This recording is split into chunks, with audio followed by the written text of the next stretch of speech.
The janitor who taught a billionaire's son how to think. He was supposed to inherit an empire, but he couldn't even pass 10th grade. Money had bought him silence, status had shielded him from truth, and his famous last name had made him untouchable, until the day his father took it all away.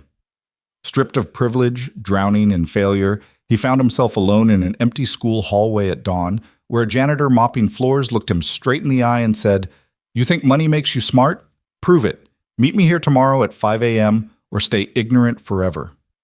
That single encounter would destroy everything he thought he knew about power, intelligence, and himself. Before we dive into this journey of transformation, I invite you to stay with me until the very end. And please, drop a comment telling me what city you're watching from so I can see how far this story travels. The alarm hadn't gone off. It never did anymore. Marcus Thornhill had stopped setting it weeks ago, maybe months. Time had become irrelevant when nothing you did mattered, when every teacher smiled nervously and passed you anyway, when your father's name on a building meant more than anything you could ever accomplish on your own. He lay in his king-size bed in the penthouse apartment his father had bought him. To teach responsibility, Richard Thornhill had said, though they both knew it was really to keep Marcus at a distance, and stared at the ceiling.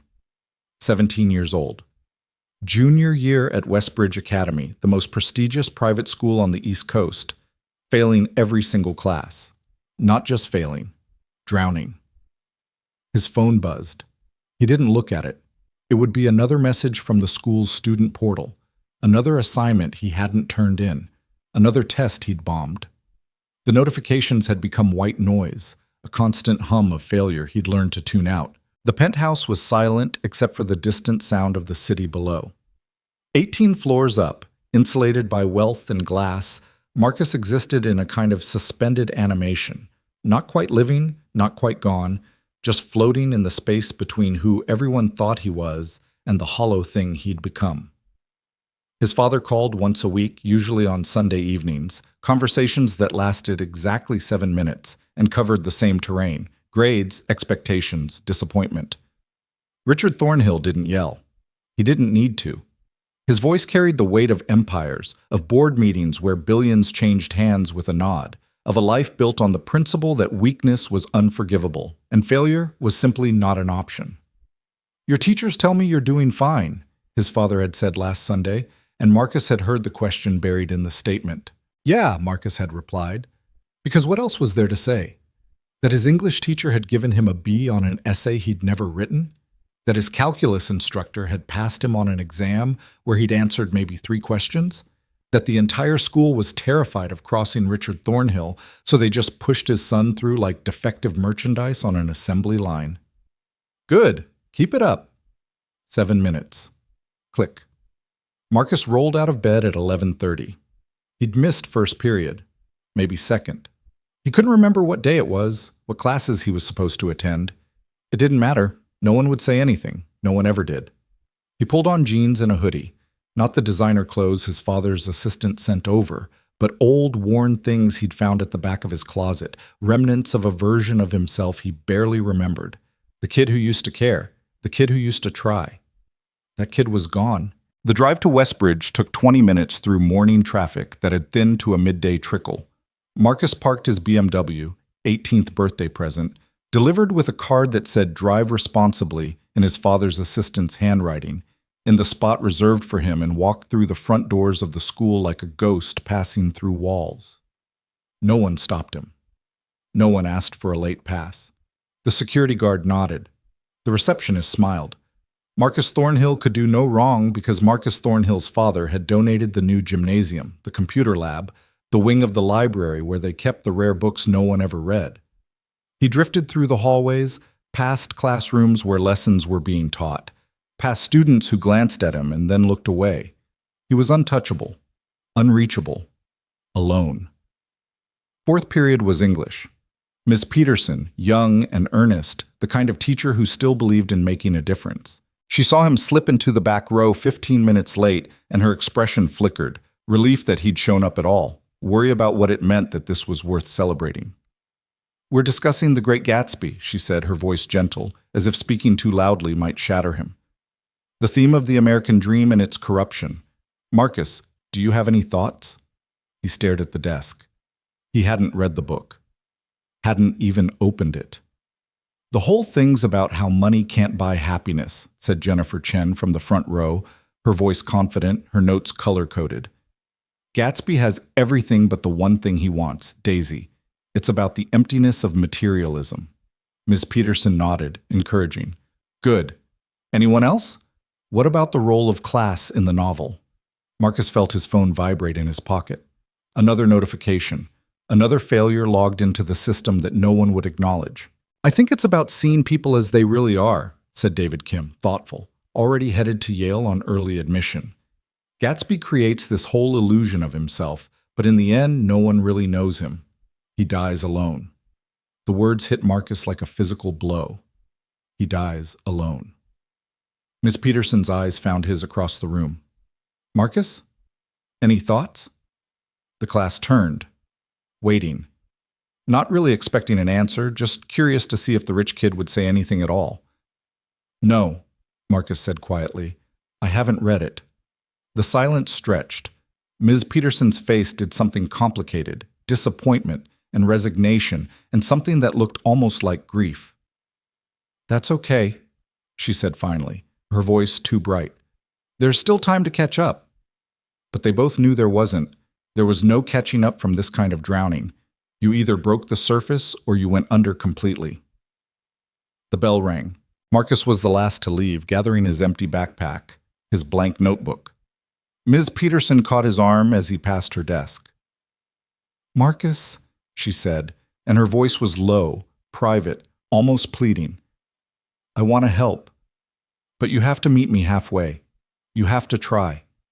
He looked at her, really looked at her, and saw genuine concern in her eyes. It made something twist in his chest, something that felt almost like shame. Why? He asked, and the question came out more raw than he'd intended. Why does it matter? You'll pass me anyway. Everyone does. Ms. Peterson's face went pale. That's not... Yes, it is. Marcus pulled his arm free, gentle, but final. It's exactly what happens. Because my father's name is on a building. Because no one wants to deal with the consequences of failing Richard Thornhill's son. So why bother? Why pretend any of this matters? He walked out before she could answer, before he could see whether his words had hit their mark, before he had to confront the truth that he wasn't angry at her. He was angry at himself for becoming the kind of person who said things like that. The rest of the day blurred. He sat through classes without hearing them, ate lunch alone in his car, watched other students laugh and stress, and live their lives with a distance that felt oceanic. By the time the final bell rang, Marcus was exhausted from the effort of existing. He waited in his car until the parking lot cleared, until the buses had left and the after-school activities had started, until he could leave without having to navigate around anyone else's life. He was pulling out of his spot when he saw her. The janitor, old, maybe 60, maybe 70, black woman with steel gray hair pulled back in a tight bun and hands that looked like they'd worked every day of her life. She was emptying trash cans outside the main entrance, moving with an efficiency that spoke of decades of practice, invisible in the way that people who do necessary work always become invisible. Marcus had seen her before, of course. She'd been at Westbridge as long as he had, maybe longer, but he'd never really seen her, never registered her as anything more than part of the background, another piece of the machinery that kept the school running while people like him coasted through. She looked up as his car approached. Their eyes met through the windshield, and she shook her head. It was a small gesture, barely noticeable, just a tiny movement of disappointment or disgust or recognition. He couldn't tell which. But it hit him with the force of an actual physical blow. She knew. Somehow, this woman he'd never spoken to, whose name he didn't even know, she knew. Knew he was failing. Knew he was drowning. Knew he was wasting everything he'd been given. And unlike every teacher and administrator in the building, she wasn't going to pretend otherwise. Marcus drove home in a fog, parked in his designated spot in the underground garage, rode the elevator to the 18th floor, unlocked the door to his empty penthouse and stood in the foyer, listening to the silence. His phone rang. Sunday evening, 7 minutes. Marcus? His father's voice, crisp and cold. I received an interesting call today. Marcus's stomach dropped. From who? Your principal. Apparently there's some concern about your engagement with your studies. He assures me everything is fine, that your grades are satisfactory, but he thought I should be aware that your teachers have noticed you seem distracted. The word hung in the air like an accusation. I'm fine, Marcus said automatically. Are you? It wasn't a question. Because from where I'm sitting, it sounds like you're coasting, taking advantage of courtesies extended to you because of my name. That's not fine, Marcus. That's unacceptable. The grades are fine. The teachers said, I know what the teachers said. I also know what the teachers aren't saying. Do you think I'm stupid? Do you think I don't understand exactly what's happening? You're being passed along like a charity case, and I won't tolerate it. Marcus's hand tightened on the phone. So what do you want me to do? I want you to be worth the opportunities you've been given. I want you to prove that you're more than just my name on a transcript. But since that seems beyond you at the moment, I'm making a change. Cold flooded Marcus's veins. What kind of change? Effective immediately, your allowance is suspended, your credit cards are canceled, the penthouse remains yours, but utilities and expenses are now your responsibility. You want to coast through life? Fine. But you'll do it without my money. Dad, I've also had a conversation with Principal Morrison. From now on, you're to be treated like any other student. No special considerations, no courtesy passes. You fail a class, you fail. You don't show up, you get detention. You want to graduate from Westbridge? Earn it. The line went dead. Marcus stood in his living room, phone still pressed to his ear, and felt the floor drop out from beneath him. No money, no protection. Just him and the wreckage of a junior year he'd sleepwalked through, suddenly, violently real. He didn't sleep that night. Lay in bed calculating numbers he'd never had to think about before. Rent, utilities, food. The trust fund was still there, but locked until he was 25.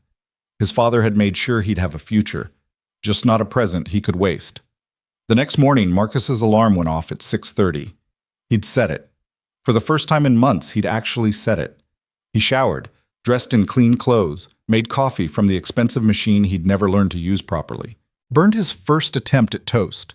Ate it anyway because he'd checked his bank account and seen the number there, $243, and realized he couldn't afford to waste anything anymore. He arrived at Westbridge at 7:15, early enough that the parking lot was still mostly empty, early enough that the building was quiet except for the sound of someone working in the distance. The janitor. The woman from yesterday. She was mopping the main hallway, moving with that same steady efficiency, and when she saw him, she paused, mop in hand, and studied him with sharp, dark eyes. "First time you've been early," she said. Her voice was rough and warm, like smoke from a good fire. "Last time you'll bother?" Marcus stopped. He'd been heading to the library, nowhere else to go, nothing else to do for the next hour before classes started, but something in her tone made him turn.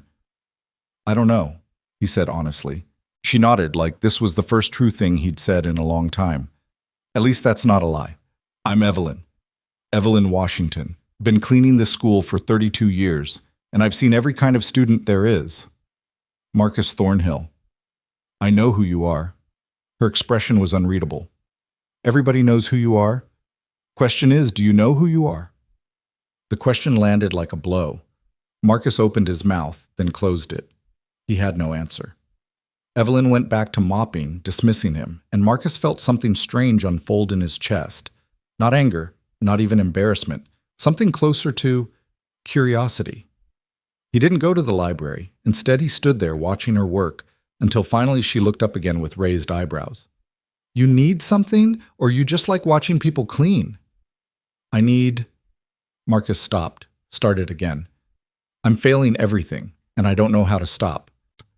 The words came out raw and unplanned, a confession to a stranger that he couldn't make to anyone else because everyone else was pretending his failure didn't exist. Evelyn stopped mopping.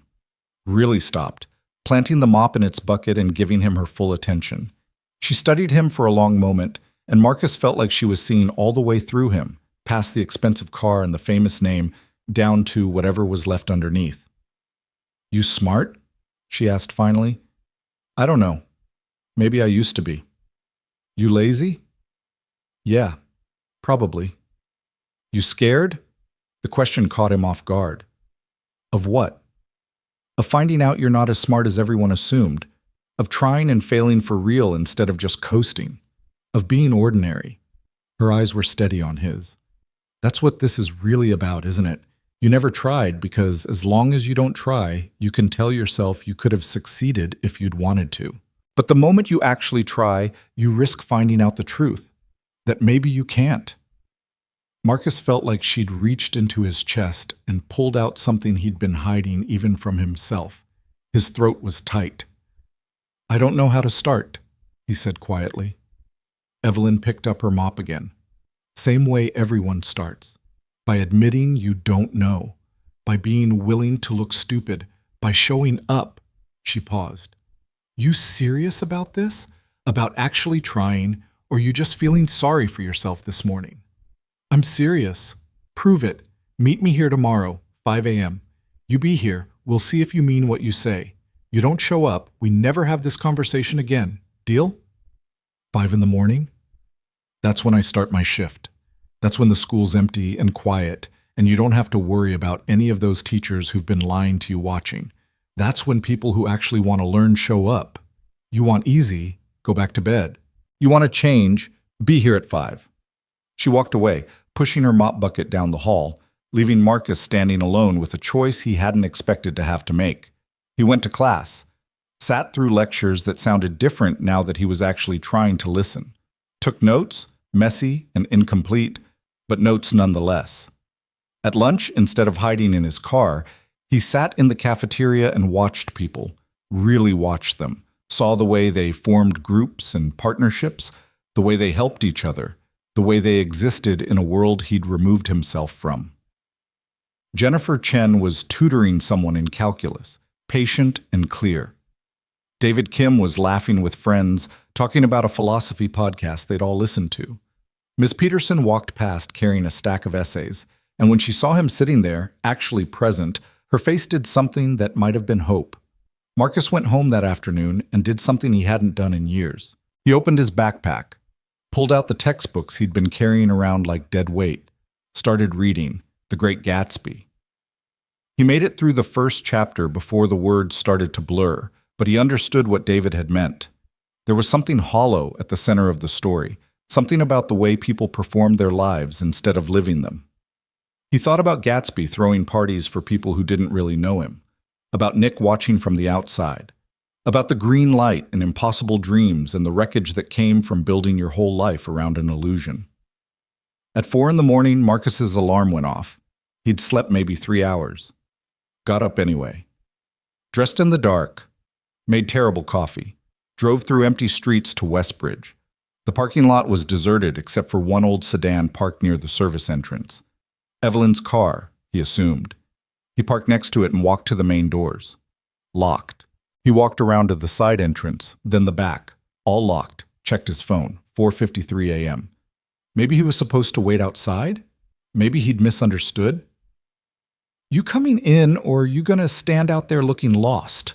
Evelyn's voice came from the service entrance. She stood in the doorway wearing the same janitorial uniform as yesterday, holding a mug of coffee. Marcus jogged over. The other doors were locked.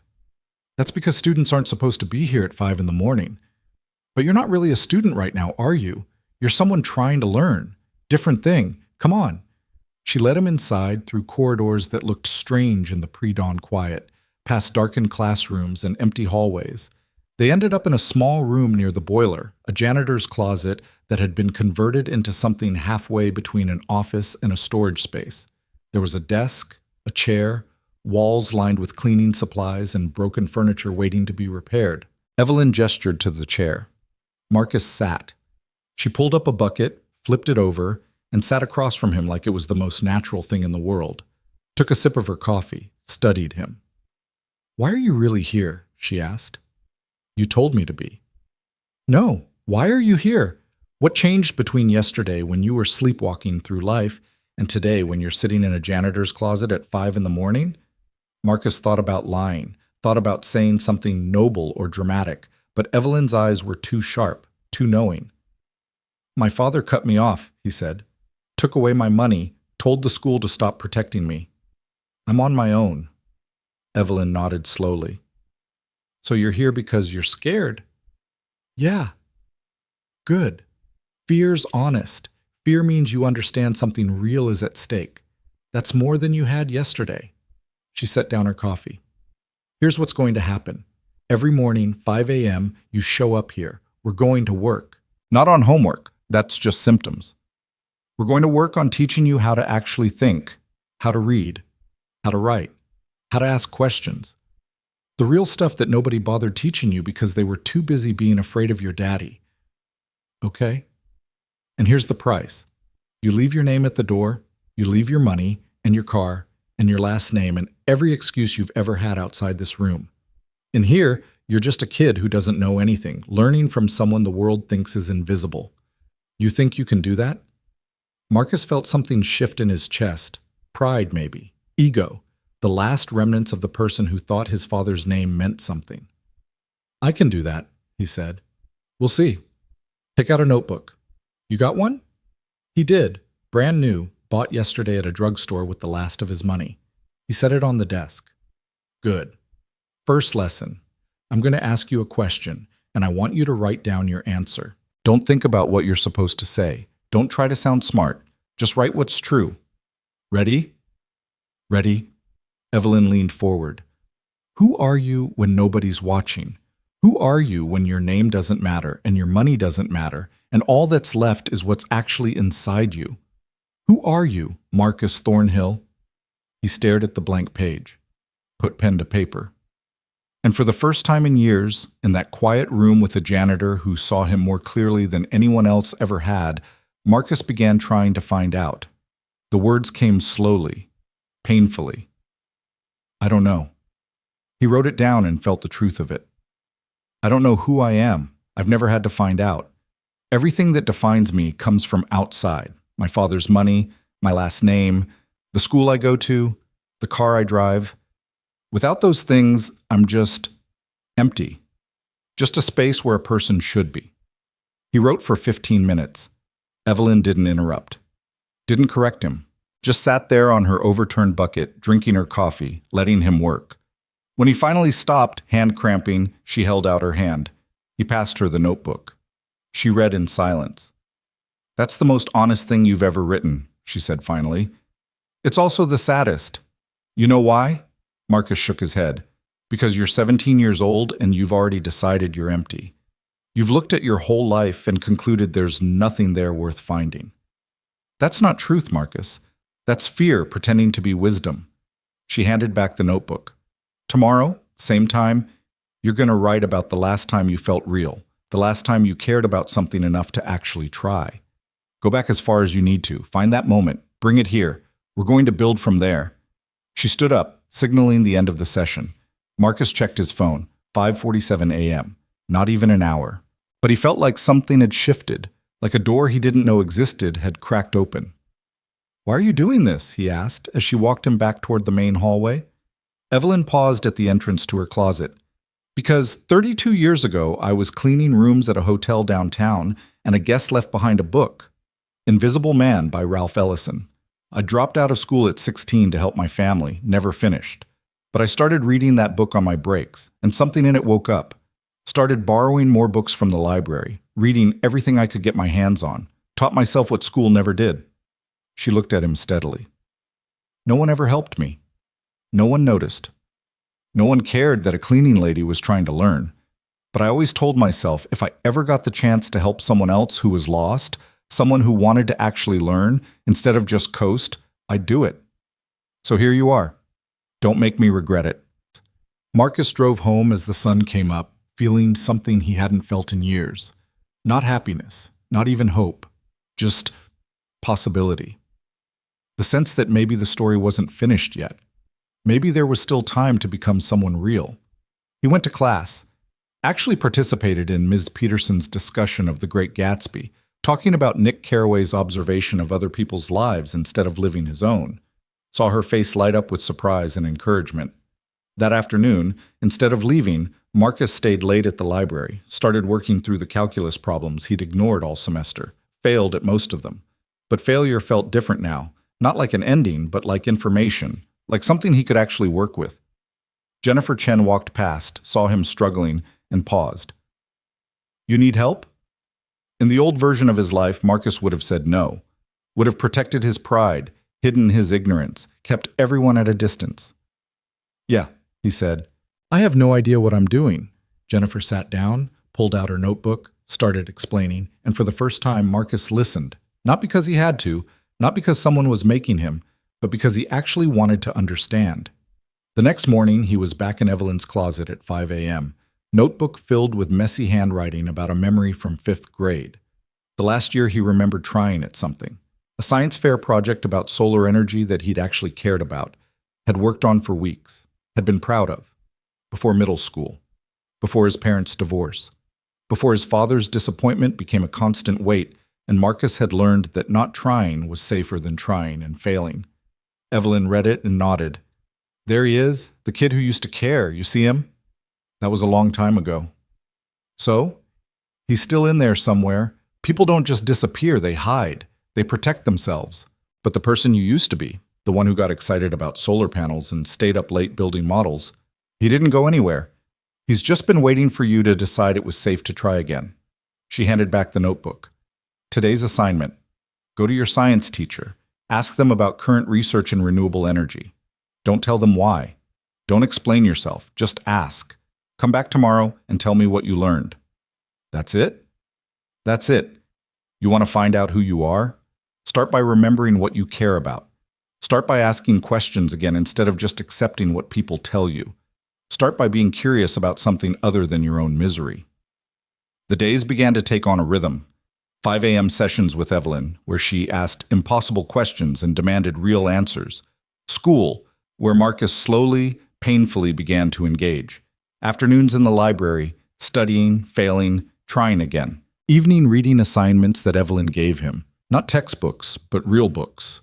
Books about everything and nothing. Books that made him think and question and feel. James Baldwin, Toni Morrison, Cormac McCarthy, Annie Dillard. She gave him writers who refused to look away from hard truths, who wrote with such honesty it hurt, who demanded that readers actually think instead of just consume. You can't write until you can read, she told him. Really read. Not just decode words, but understand what's being said and how it's being said and why it matters. These people, they'll teach you. Marcus's grades started to shift. Not dramatically, not overnight, but slowly, incrementally, they began to move. A D became a C-. An incomplete assignment got turned in late, but turned in. Ms. Peterson gave him actual feedback on an essay. Good start, but dig deeper, instead of the automatic passing grade he'd been getting before. It was harder than anything Marcus had ever done, not because the work itself was impossible, but because trying meant risking actual failure, meant having to confront how far behind he really was, meant showing up to class and participating and asking questions and being visible in his ignorance. But Evelyn was relentless. You think you're the only person who's ever been lost, she said one morning when he showed up exhausted and discouraged, frustrated by a calculus test he'd studied for and still failed. You think you invented struggle? Everyone's fighting something, Marcus. The difference is whether you fight back or just give up. I'm trying. No, you're not. Not really. You're trying enough to feel like you're trying. You're doing the minimum to tell yourself you made an effort. But real trying, real work, that looks different. That means staying up when you're tired. That means asking for help when you're confused. That means failing and getting back up and failing again until you don't. She leaned forward. You want to know why I'm pushing you? Because I see something in you that you don't see in yourself yet. I see a kid who's smart enough to learn, but who's been running from his own potential his whole life. I see someone who could actually become something real if he'd just stopped being so damn scared of finding out who he might be. The words hit like a slap. Marcus felt his eyes burn. I don't know how to be what you think I can be, he said quietly. Good. That's the first step. Admitting you don't know. Now comes the hard part, learning anyway. 3 months into their morning sessions, Marcus understood what real work felt like. It felt like his brain being rewired one painful connection at a time. It felt like staying up until 2 in the morning, wrestling with essay questions that Evelyn had assigned. Questions that had no right answers but demanded honest thinking. It felt like walking into class and actually knowing what was being discussed. Not because someone had handed him the answers, but because he'd done the reading, taken the notes, struggled through the concepts until they finally clicked. His calculus grade had climbed to a C. English was a B-. History hovered somewhere around passing, and chemistry remained a disaster, but he was showing up, fighting, trying, and people were starting to notice. "Marcus, can you stay after class for a minute?" Ms. Peterson asked one Thursday afternoon in late November. Her tone was careful, almost tentative, like she was approaching a wild animal that might bolt. He waited until the classroom emptied, Jennifer Chen giving him a curious glance as she left. Ms. Peterson closed the door and turned to face him with an expression he couldn't quite read. "I wanted to talk to you about your essay on the Great Gatsby," she said, holding up the paper he'd submitted last week. "This is really good work." Marcus felt his chest tighten. "Thanks." "No, I mean it. This is thoughtful, engaged writing. You actually analyzed the text instead of just summarizing it. You made connections to broader themes about identity and self-invention that showed real critical thinking." She paused, choosing her words carefully. "It's such a dramatic improvement from the beginning of the semester that I have to ask, are you getting help from someone?" The question hung in the air, not an accusation, exactly, but close enough. "I'm working with a tutor," Marcus said, which was technically true even if it wasn't the whole story. "Who?" "Maybe we could coordinate with them. Make sure you're getting the support you need across all your classes." Marcus thought about Evelyn in her janitor's closet, about their 5 a.m. sessions where she made him read passages aloud and explain what they meant, about the way she'd torn apart his first attempts at analysis with brutal honesty until he learned to think instead of just react. "It's private," he said. "Someone outside the school." Ms. Peterson studied him, and he saw the moment she decided to let it go. "Okay. Well, whoever they are, it's working. Keep it up. You're capable of so much more than you were allowing yourself to achieve." Walking out of that classroom, Marcus felt something complicated twist in his chest. Pride? Yes. But also a strange kind of grief for all the time he'd wasted, all the years he could have been learning instead of hiding. He drove home through late afternoon traffic, the city turning gray with approaching winter, and thought about how different everything looked now. Same streets, same buildings, but he was seeing them with different eyes. The eyes of someone who was actually present in his own life instead of just watching it happen from a distance. His phone buzzed. A text from David Kim. "Study group for philosophy exam tomorrow. Library at 6. You in?" 6 months ago, Marcus wouldn't have even read the message. Now he typed back, "Yeah, I'll be there." The study group was small. David, Jennifer, 2 other students Marcus barely knew named Sarah and James. They'd claimed a corner table in the library, textbooks and notes spread out like battle plans. "Glad you could make it," David said when Marcus arrived, and his tone was genuine, without the careful politeness that used to characterize every interaction. He was treating Marcus like a regular student, like someone who belonged. They worked through Kant and utilitarianism, debating the ethics of intention versus consequence, and Marcus found himself actually contributing, drawing on things Evelyn had made him read. Essays by Peter Singer and Michael Sandel that she'd printed out and left on his desk with notes in the margins. "That's a really interesting point," Sarah said when Marcus suggested that Kant's categorical imperative broke down in situations of extreme moral complexity. "I hadn't thought about it that way." Jennifer was watching him with undisguised curiosity. "You've really changed this semester," she said during a break when the others had gone to get coffee. "Like, dramatically. What happened?" Marcus considered how to answer. "I got tired of being useless."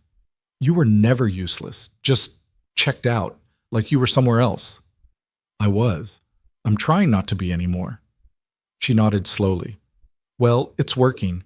Also, if you ever need help with calc, seriously, just ask. You're getting better, but you're still making some fundamental errors that are really easy to fix if someone just shows you." The offer was casual, friendly, the kind of thing students did for each other all the time. But to Marcus it felt monumental, evidence that he was becoming part of something instead of just existing adjacent to it. That night, he stayed up late reading Hannah Arendt's Eichmann in Jerusalem, one of Evelyn's assignments. The phrase banality of evil hit him like a revelation.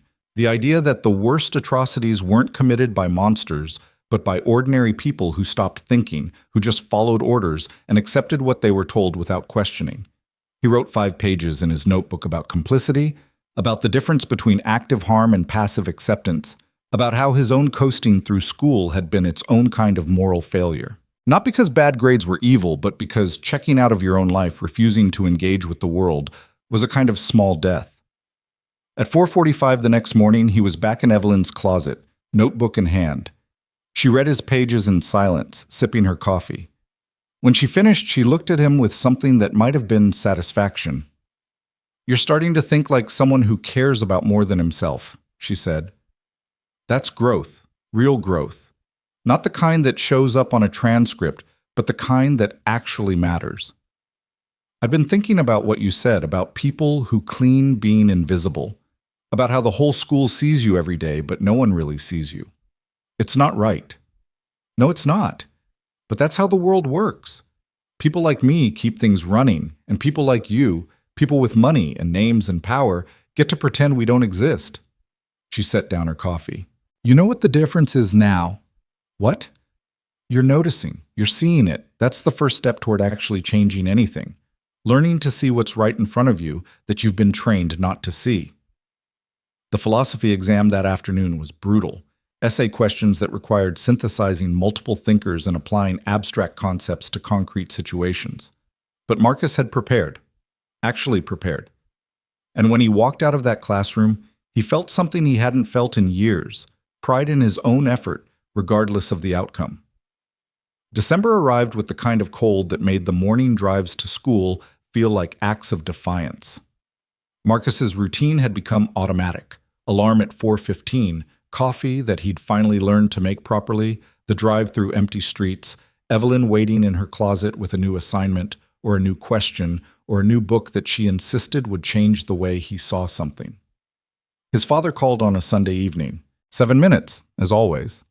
"Your teachers tell me your grades have improved," Richard Thornhill said without preamble.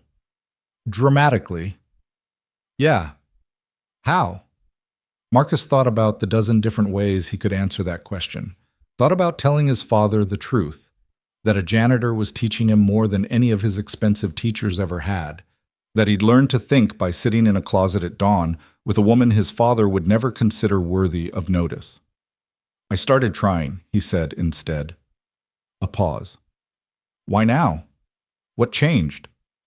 "You cut me off, made it real, made it matter." Another pause. Longer this time. "Good.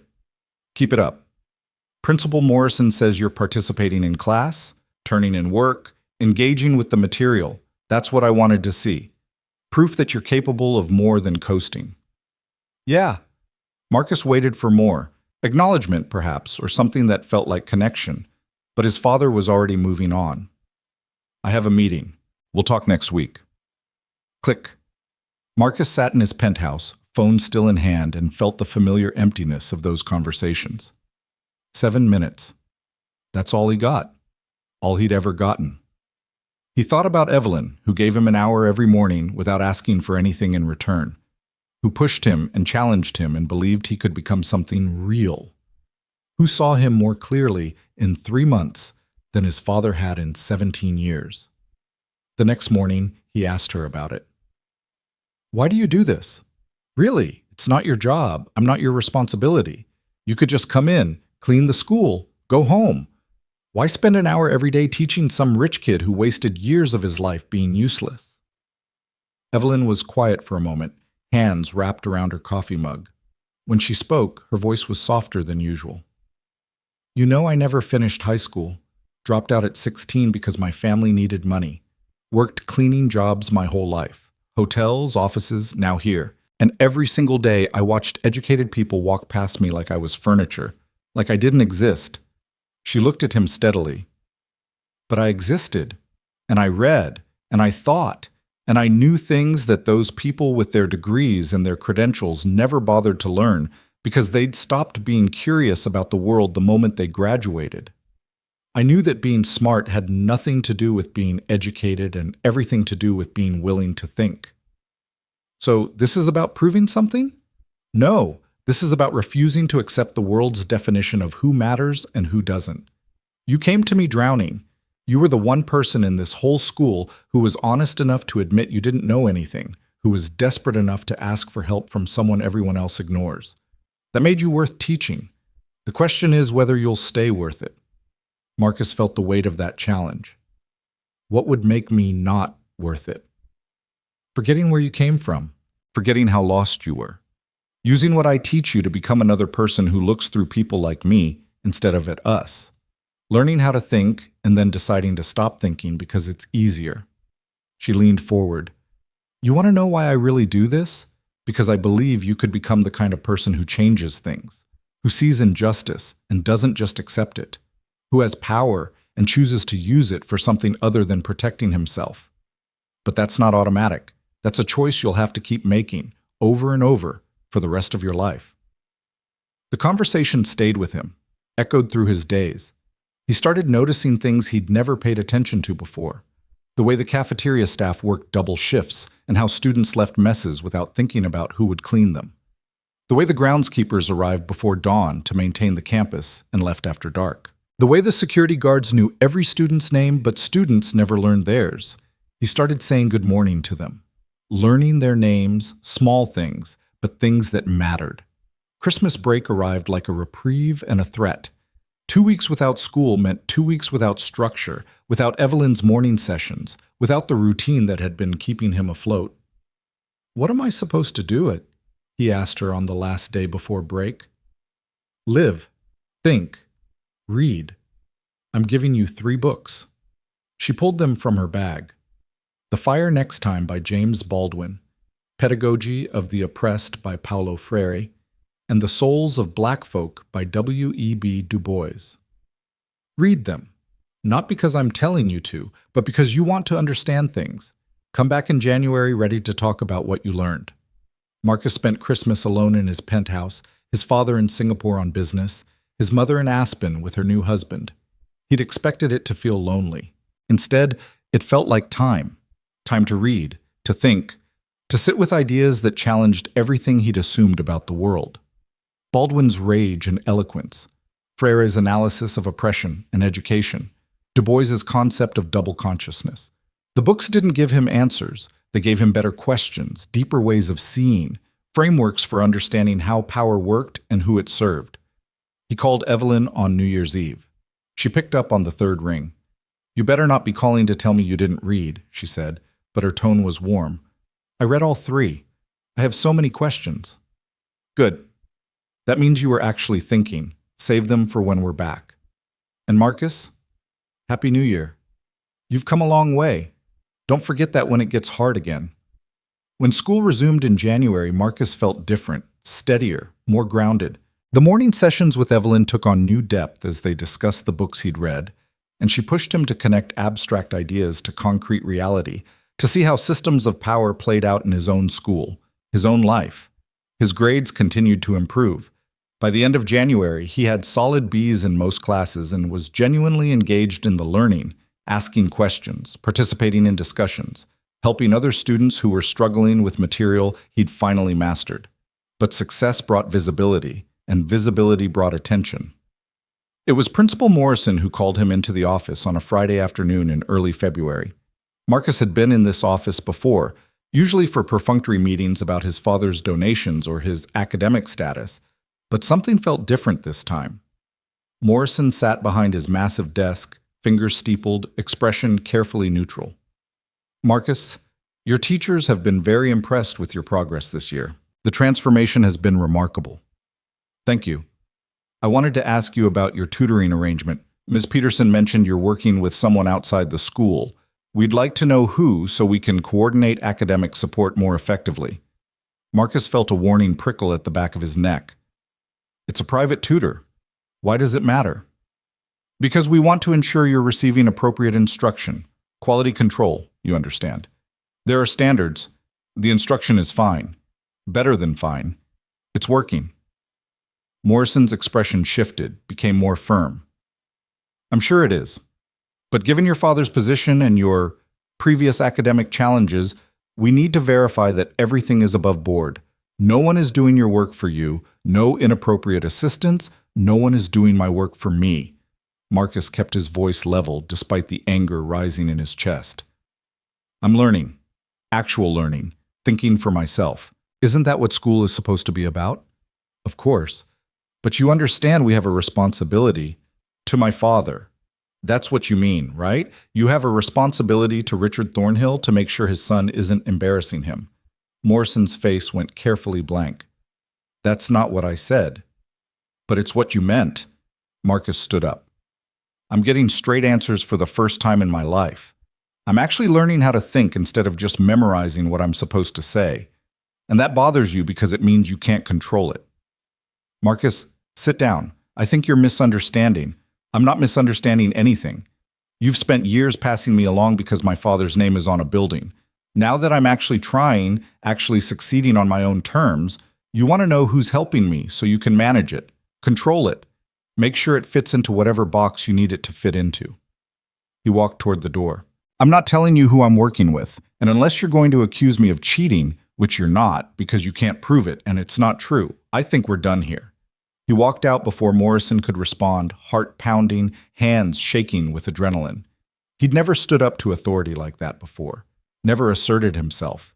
It felt terrifying and exhilarating in equal measure. He drove straight to Westbridge even though it was 3 p.m. and Evelyn wouldn't be there. She worked early mornings and left by 2, but he needed to move, needed to process what had just happened. He was sitting in his car in the parking lot when someone knocked on his window. Evelyn. Still in her uniform, carrying her bag, heading to her car. You're here late, Marcus said, getting out. Filling in for someone on sick leave. Why are you here? You look like you just fought a war. He told her everything, the meeting with Morrison, the questions, his refusal to answer. Evelyn listened in silence, her expression growing more serious as he talked. When he finished, she was quiet for a long moment. You know what you just did? She finally said. Probably made everything worse. No. You stood up for something that matters. You protected our work together. But Marcus, you need to understand something. People like Morrison, people in power, they don't like losing control. They especially don't like it when someone like you, someone who's supposed to be one of them, starts thinking for yourself and questioning the system. It makes them nervous. So what do? You keep going. You keep working. You keep learning. And you prepare for the fact that this might get harder before it gets better. She studied him carefully. The question is whether you're ready for that, whether you're willing to fight for this even if it costs you something. I'm ready. Then show up Monday morning, 5 a.m. We have work to do. That weekend, Marcus got a call from his father, not Sunday evening, Saturday afternoon, outside the usual pattern. What the hell did you do? Richard Thornhill's voice was cold and sharp. I just got a call from Principal Morrison saying you were disrespectful and refused to cooperate with a reasonable inquiry about your academic support. He was interrogating me about my tutor. It's none of his business. Everything about your education is his business. He runs the school. And when he asks you a question, you answer it. You don't walk out. You don't make demands. You certainly don't embarrass me by acting like some entitled brat who thinks rules don't apply to him. The irony of that statement, coming from a man who'd spent years ensuring rules didn't apply to his son, was not lost on Marcus. I'm not doing anything wrong. I'm learning. My grades are up. I'm engaged. Isn't that what you wanted? I want you to succeed on terms that make sense, with proper instruction from qualified educators, not some random tutor you refuse to identify. Who is it, Marcus? Who are you working with? Marcus thought about Evelyn.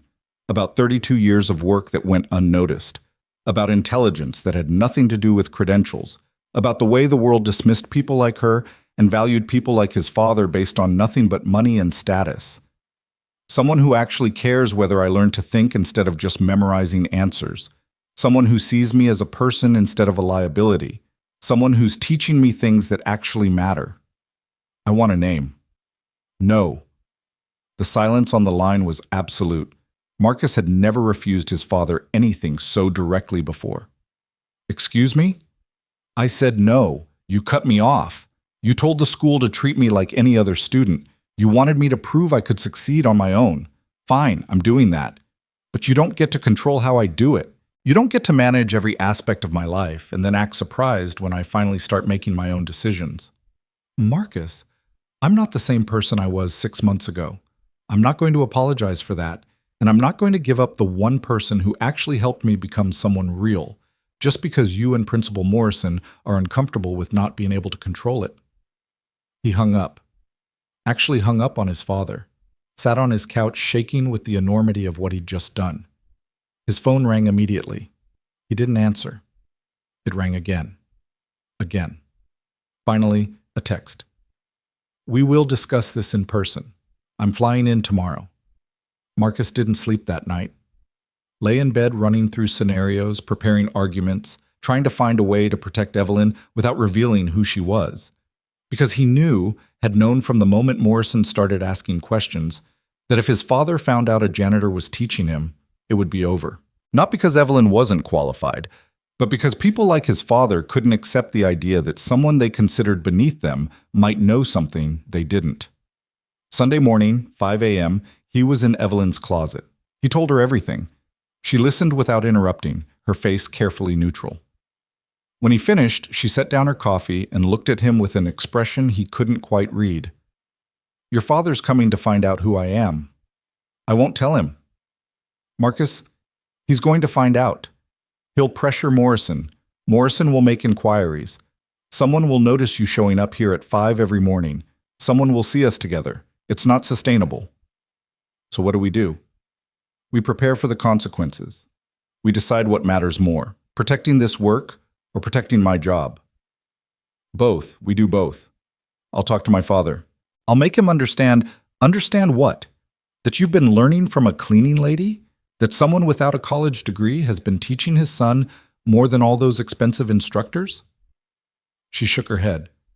Men like your father don't understand things like that. They see the world in terms of status and credentials, and who deserves to be taken seriously. People like me, we don't fit into that worldview. Then we change his worldview. That's not how the world works. Maybe it should be. Evelyn looked at him for a long moment, and he saw something shift in her expression. Pride, maybe. Or recognition. Maybe you're right, she said quietly. Maybe it should be. But understanding how the world should be and surviving how the world actually is, those are two different skills. And right now, you need both. They worked that morning like they always did, but there was a weight to it now, an awareness that time might be running out. Evelyn gave him a new assignment. Read Letter from Birmingham Jail by Martin Luther King Jr. and think about the concept of the white moderate, the person who prefers comfort to justice, who wants peace without tension. Sometimes, she said, the people who should be your allies end up being the biggest obstacles. Not because they're evil, but because they're comfortable. They like the system the way it is because it works for them. And when you try to change it, they resist, not with anger, but with concern for your well-being, with worry about consequences, with gentle pressure to just accept things as they are. That's what you're up against now. Not outright opposition, but the quiet weight of people who want you to stop making waves. Marcus drove home through Sunday morning traffic and read King's letter in his car before going upstairs. The words hit him like revelation. Shallow understanding from people of goodwill is more frustrating than absolute misunderstanding from people of ill will. His father arrived at 2 in the afternoon, knocked on the door like this was a formal visit instead of his son's home. Marcus let him in. Richard Thornhill looked exactly like he always did. Expensive suit, carefully groomed, expression that gave away nothing. He walked into the penthouse he'd bought and looked around like he was inspecting a property rather than visiting his son. We need to talk, he said. I know. Then let's start with the truth. Who is teaching you? Marcus had spent hours preparing for this conversation, had run through arguments and explanations and justifications. But standing there facing his father, he realized that all of those carefully prepared words were just attempts to make something simple sound complicated. A janitor at the school, he said. Her name is Evelyn Washington. She's been working at Westbridge for 32 years. She's the smartest person I've ever met.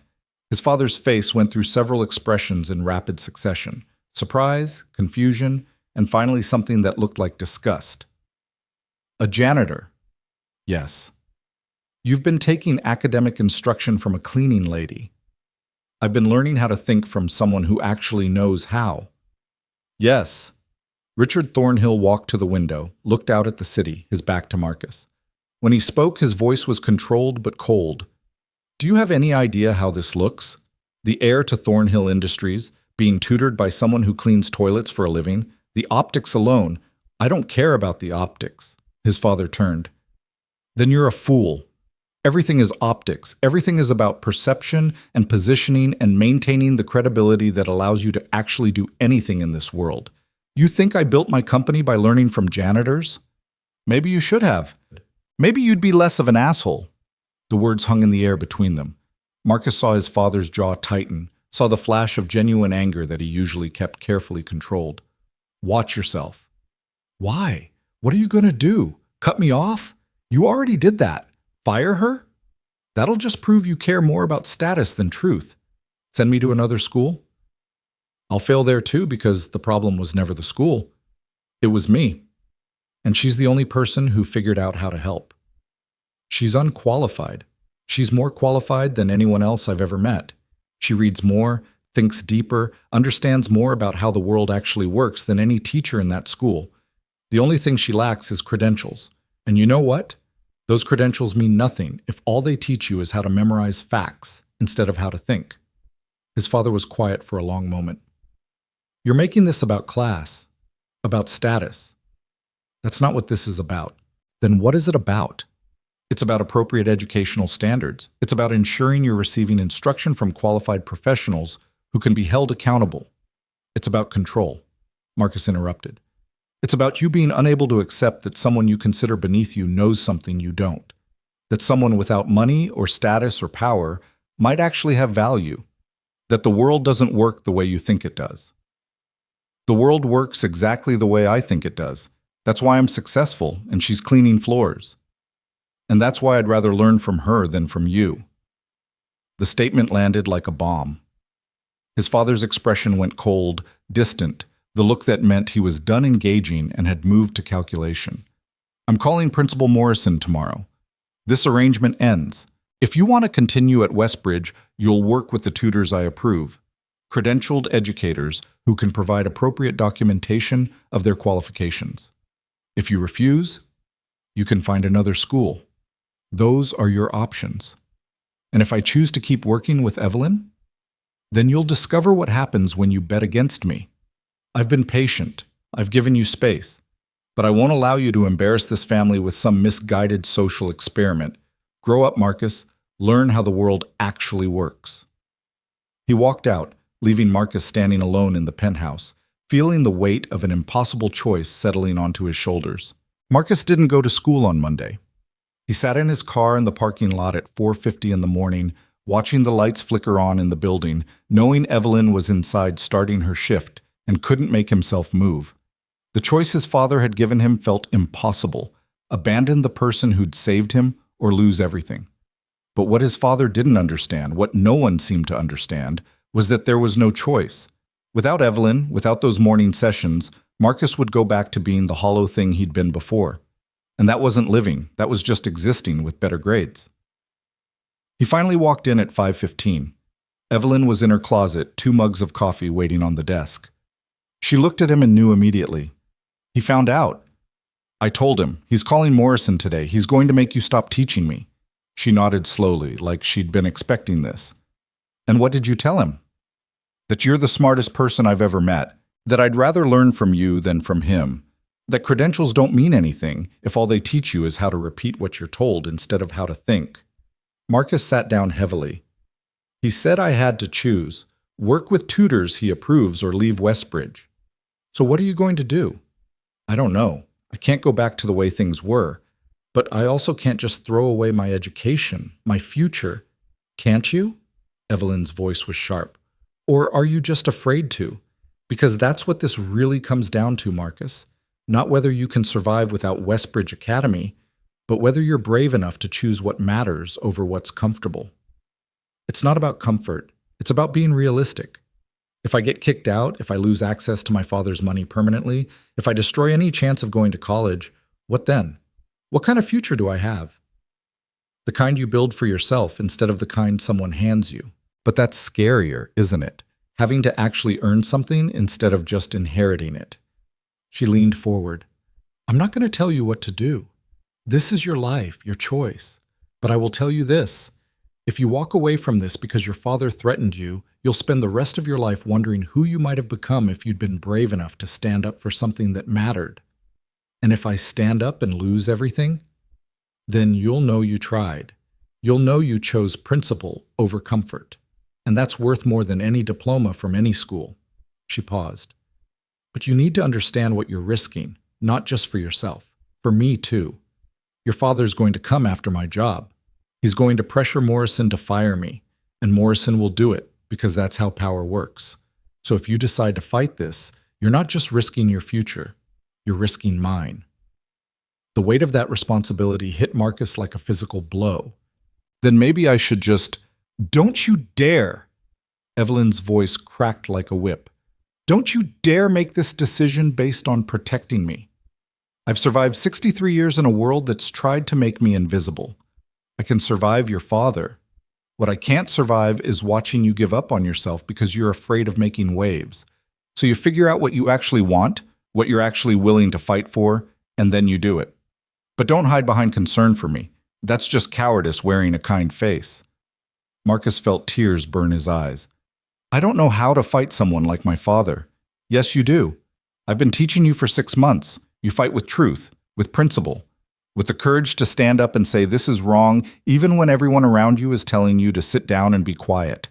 That's what all those books were about, Marcus. That's what King and Baldwin and Freire were trying to teach you. Not just how to think, but what to do with your thinking. How to turn understanding into action. She stood up, signaling the end of their session. You've got until tomorrow to decide. Either you show up here at 5 a.m. and we keep working, or you don't, and we both move on with our lives. But whatever you choose, make sure it's actually your choice. Not your father's, not mine, yours. Marcus drove to school in a daze, sat through first period without hearing a word. Jennifer found him at lunch, sitting alone at a table in the corner of the cafeteria. You okay? You look like someone died. Might as well have. The words came out more bitter than he'd intended. She sat down across from him. Want to talk about it? And suddenly, desperately, he did.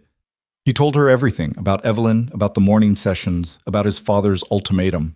The words poured out like he'd been holding them under pressure, and Jennifer listened without interrupting, her expression shifting from surprise to understanding to something that looked like anger.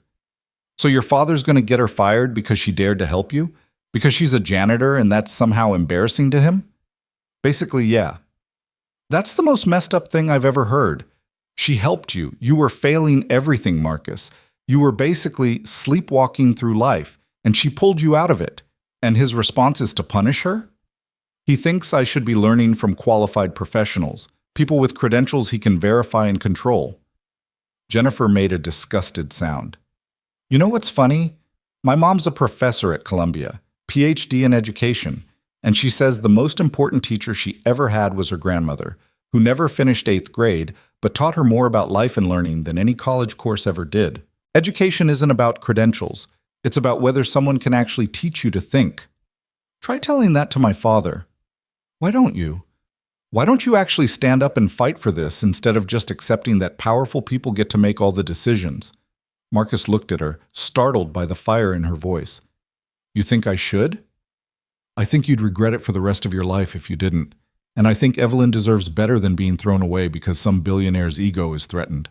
She pulled out her phone. What if you weren't alone in this? What if other students spoke up too? What do you mean? I mean, what if we made this public? What if we told people what actually happened? That a staff member helped a student succeed and is being punished for it? That the school protects rich kids who coast through, but fires people who actually care enough to help? Her eyes were bright with the kind of righteous anger that comes from finally seeing an injustice clearly. We have voices too, Marcus. Maybe it's time we use them. The idea was terrifying and exhilarating in equal measure. My father would destroy me. He'd cut me off completely. He's already cutting you off. At least this way you'd be standing for something instead of just accepting it. Marcus thought about King's letter, about the white moderate who preferred order to justice. Thought about how easy it would be to just accept the comfortable path, to walk away from Evelyn and go back to being the person his father wanted him to be.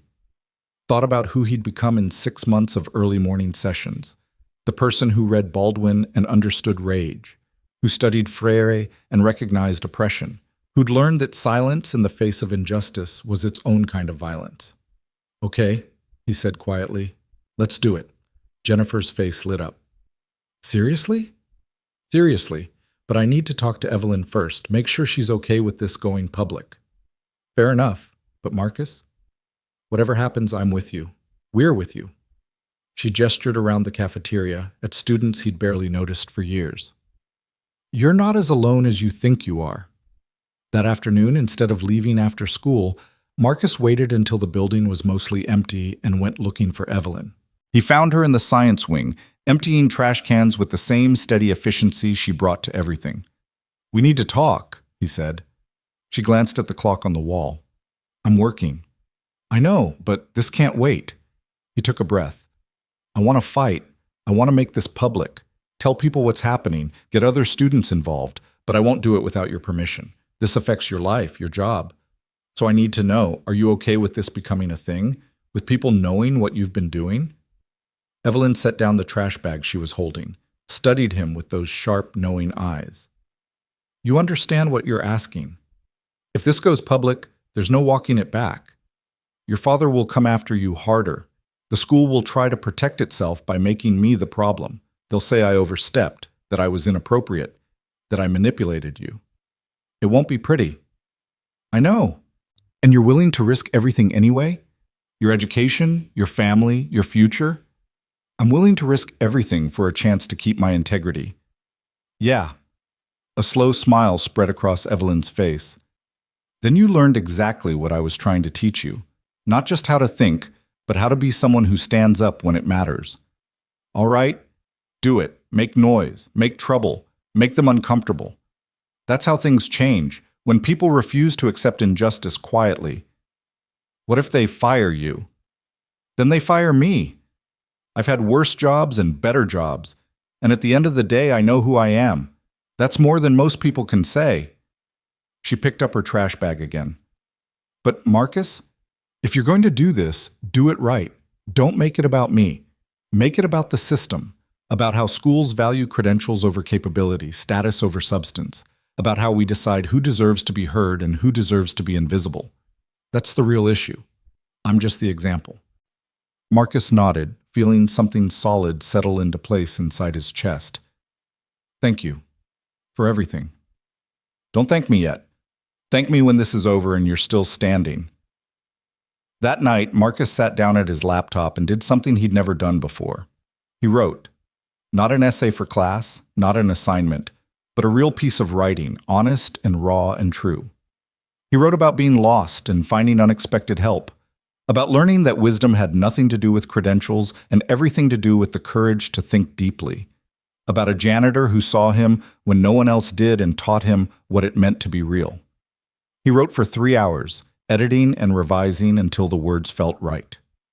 Then he posted it on the student forum that everyone at Westbridge used, titled simply, "The Teacher You Never Noticed." Within an hour, there were 50 comments. By midnight, there were 200. Students sharing their own stories of being helped by staff members who technically weren't teachers, but who'd made more difference than any formal instructor. Stories about the cafeteria worker who always asked about their day, the security guard who gave pep talks before exams, the librarian who recommended books that changed their lives. And woven through all of it was anger. Anger at a system that valued pedigree over people, that decided who was worth listening to based on job titles and tax brackets, that could throw away someone like Evelyn because she dared to help someone without permission. Jennifer texted him at 1 a.m. "It's everywhere. People are talking. David's organizing something for tomorrow. You started something, Marcus." He couldn't sleep. Lay in bed watching comments pile up, watching his words spread through the student body like fire through dry grass. Some comments were critical, calling him naive or accusing him of making drama.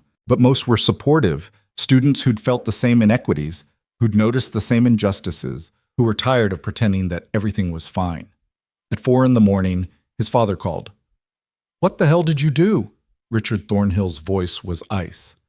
"I just got forwarded your little essay. You named her. You made this public. Do you have any idea what you've done?" "Yeah, I told the truth." "You embarrassed yourself in this family. You made us look foolish. And you've ensured that woman will never work in education again because no school will hire someone associated with this kind of controversy." "You mean no school will hire someone you blacklist? That's not on me. That's on you." "I'm calling Morrison first thing in the morning. She's gone. And if you show up to that school tomorrow, you'll be gone too. I'm done being patient with your rebellion. You want to throw away your future for some misguided sense of principle? Fine. But you'll do it without my name or my money or my support." "I know, and I'm okay with that." The silence on the line was absolute. Then, quietly, his father said, "You're a fool, Marcus. And someday you'll realize what you gave up for nothing. Or someday you'll realize what you gave up by caring more about control than about your son." His father hung up. Marcus sat in the dark of his penthouse and felt something break loose inside him. Fear, maybe. Or the last chains of expectation that had been holding him back. He was free now. Terrifyingly, completely free. At 5 a.m., he was in Evelyn's closet. She had coffee waiting, like always. "Your father called Morrison last night," she said without preamble. "I'm being terminated, effective immediately. They're calling it inappropriate fraternization with students and overstepping professional boundaries." Marcus felt his stomach drop. "I'm so sorry. This is my fault." "Stop. This was my choice as much as yours. I knew the risks. And honestly, I'm tired of being invisible. If I'm going out, I'd rather go out fighting than fade away quietly." She handed him a coffee. "But you need to know, they're coming for you too. Morrison's calling an emergency board meeting this afternoon. Your father's pushing for your expulsion. Let him. I don't care anymore." "You should care. Without Westbridge, without your father's support, your options get real limited real fast. You need to think about what comes next. What comes next is I finish what we started. I stand up. I make them see what they're doing." Evelyn smiled, sad and proud at the same time. "Then let's make this last session count." They worked for 2 hours that morning, longer than usual, like both of them knew this might be the end. Evelyn gave him one final book, Invisible Man by Ralph Ellison, the book that had started her own journey decades ago. "Read the prologue," she said, "the part about being invisible, about how people refuse to see you not because you're not there, but because they've decided you don't matter. That's the real fight, Marcus, not getting people to acknowledge you exist, but getting them to see that your existence has value." When the bell rang for first period, Marcus didn't go to class. He stayed in that closet, reading, until Jennifer found him at 9:30. "There you are, come on, David's organized a walkout. Students are gathering in the quad. They want to hear from you." "A walkout? Are you serious?" "Dead serious. About 200 kids so far. They're refusing to go to class until the administration addresses what happened. This is real, Marcus. You started something that people actually care about." He followed her outside into the weak February sunlight. The quad was packed with students, many holding signs that said things like, "Value people, not pedigrees," and "Evelyn Washington deserves better," and "Education is more than credentials." At the center of it all stood David Kim, talking into a megaphone he'd apparently borrowed from the athletics department. When he saw Marcus, he waved him forward. "Here he is. Marcus, come tell people what's happening." Marcus climbed up onto the low wall that surrounded the quad's central fountain, looked out at faces he'd barely noticed for years, students who'd existed in his peripheral vision while he'd sleepwalked through life. They were all looking at him now, waiting to hear what he had to say. He thought about all the morning sessions with Evelyn, all the books about speaking truth to power, all the lessons about courage. "Most of you know me as Richard Thornhill's son," he started, his voice shaking but growing stronger. "The rich kid who coasted through classes because his father's name was on a building. And that's fair. That's who I was. But 6 months ago, I hit bottom. I was failing everything, drowning, and no one did anything because they were all afraid of my father. He saw Principal Morrison appear at the edge of the crowd, phone pressed to his ear. Then a janitor, Evelyn Washington, who's been cleaning this school for 32 years, called me out. She saw through all the privilege and protection and told me I was wasting my life. And then she offered to help, not because she had to, not because she was getting paid, but because she saw a kid who was lost and she knew how to teach him to find his way. More students were gathering now, drawn by the crowd and the noise, teachers standing in doorways, watching. She taught me at 5 in the morning before her shift. She gave me books and asked questions and pushed me to actually think, instead of just memorizing answers. She taught me more in 6 months than I learned in 10 years of expensive private education. And you know what? She did it without any credentials, without any degree, without any permission. She just did it because it was the right thing to do. His voice was stronger now, riding on the energy of the crowd. And now she's being fired. Because my father's embarrassed. Because the administration is afraid of losing donations. Because in this school, in this system, we value status over substance. We value credentials over capability. We value protecting power over doing what's right. Morrison was pushing through the crowd now, trying to reach him. Evelyn Washington taught me that real education isn't about grades or diplomas or prestigious schools. It's about learning to think, to question, to see what's right in front of you that you've been trained to ignore. It's about having the courage to stand up when something's wrong instead of just accepting it because that's easier. Mr. Thornhill, come down from there right now. Morrison had reached the fountain. This is inappropriate and you're disrupting school activities. Marcus looked down at him. You mean I'm telling the truth and it's making you uncomfortable? That's different. The crowd erupted, students cheering, some teachers trying to restore order, the whole scene balanced on the edge of chaos. You're suspended, Morrison said, loud enough for everyone to hear. Effective immediately. Leave campus now or I'll call security. Suspend all of us then, Jennifer called out from somewhere in the crowd, because we're all walking out. And they did. Marcus watched in amazement as students started streaming toward the gates, refusing to return to class, turning his small act of rebellion into something much larger than himself. It was terrifying and beautiful and completely out of control. Security guards appeared, trying to block the exits, but there were too many students. Morrison was shouting into his phone. Teachers were attempting to corral kids back toward the building, but the walkout had taken on its own momentum, and nothing could stop it now. Marcus climbed down from the fountain and found himself surrounded by students he barely knew, all talking at once, asking questions, offering support. Someone pushed a phone in his face. A local news reporter who'd apparently heard about the commotion. Can you tell us what this protest is about? And Marcus, who 6 months ago couldn't have articulated anything worth saying, found words pouring out. About educational equity, about who gets valued and who gets ignored, about the courage it takes to learn from someone the world has decided doesn't matter. The interview went viral before lunch. By afternoon, news trucks were parked outside Westbridge's gates. By evening, it was a national story. Billionaire's son defends janitor teacher, sparks school walkout. Marcus watched the coverage from his penthouse, phone buzzing non-stop with messages.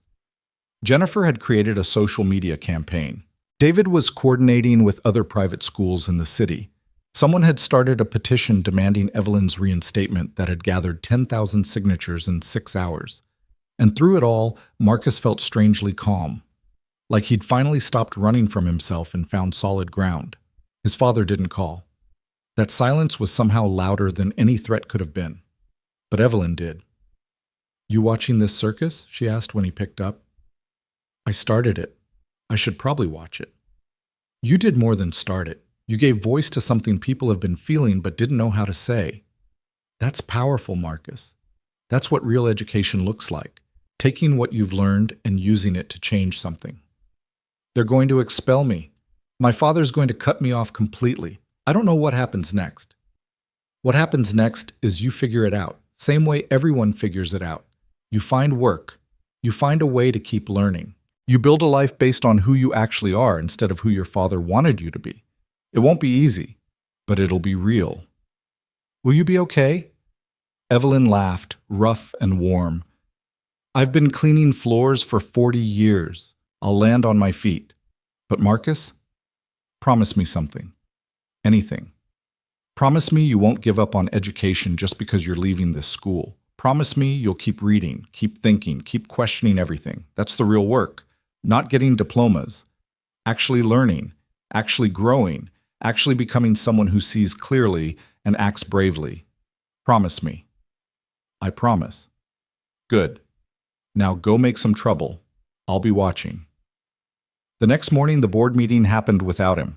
Marcus sat in his car outside Westbridge and watched parents and administrators arrive, knowing they were inside deciding his fate. He should have been scared, should have been panicking about his future. Instead, he felt something that might have been peace. At noon, Morrison called. The board has voted to expel you, effective immediately. You have 24 hours to clear out your locker and return any school property. Your transcript will reflect the expulsion. What about Evelyn? Ms. Washington's termination stands. That's not negotiable. Of course it's not. Can't have people knowing that someone without credentials might actually know something. Marcus paused. You're on the wrong side of this, Morrison. History is going to remember you as the administrator who protected power instead of doing what's right. History will remember me as someone who maintained standards and protected this institution's reputation. That's my job. Then you have a terrible job. Marcus hung up and drove to Westbridge one last time. His locker was easy to empty. He'd never kept much there anyway. Walking through those hallways, knowing he'd never come back, felt surreal, like waking from a long dream. Jennifer and David found him at his car. So it's really happening, Jennifer said. They're really expelling you. Yep. What are you going to do? I have no idea. Figure it out as I go, I guess. David handed him a folder. Before you disappear into uncertainty, you should know 12 other private schools in the city are having similar conversations about who they value, about who gets to teach, about what education really means. You started something bigger than one school, Marcus. People are paying attention now. That doesn't change what happened to Evelyn. Maybe not directly, but it changes the conversation. And sometimes that's how real change starts. Not with immediate victory, but with making people uncomfortable enough to question things they used to take for granted.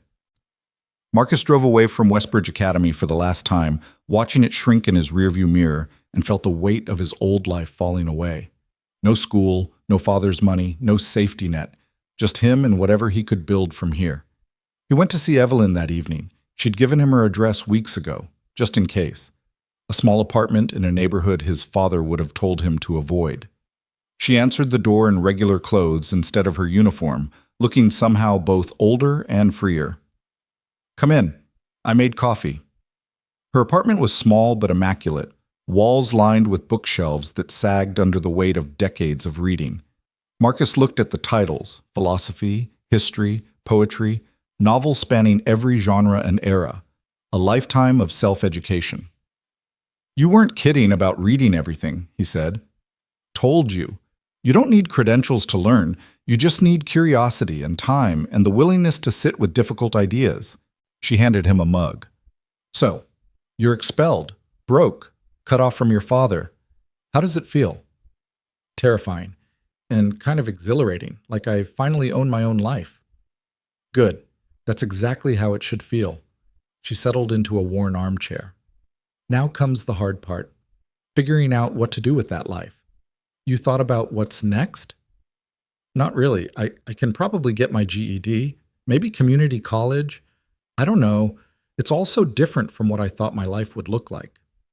Different isn't bad. Different is just different. And sometimes the paths we don't plan are the ones that lead us to who we're actually supposed to become. She studied him carefully. You know what you did, right? With that walkout, that speech, that whole public stand. Started a lot of trouble?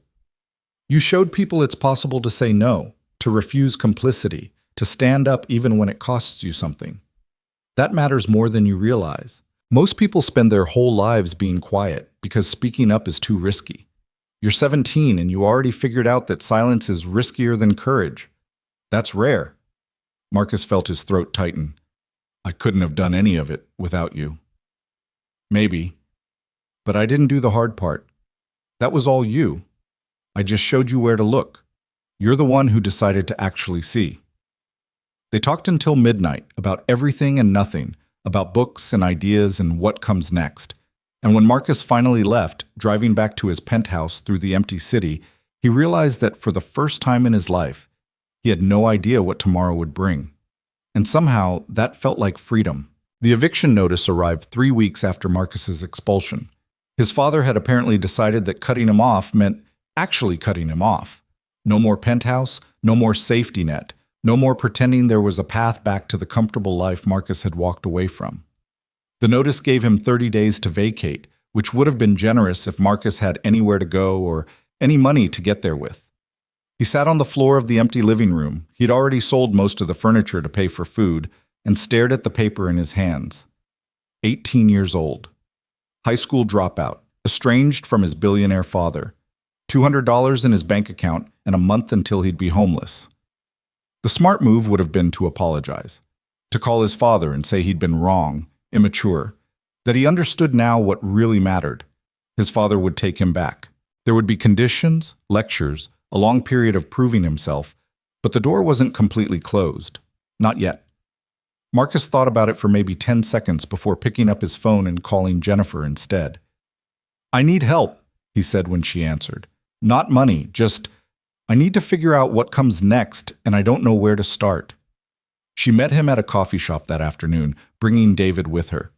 They sat in a corner booth while Marcus explained his situation, the eviction, the lack of funds, the absence of any clear path forward. "You can stay with me," Jennifer said immediately. "We have a guest room. My parents won't mind." "Your parents don't even know me." "They know you're the kid who stood up to a billionaire and got expelled for defending someone who actually cared.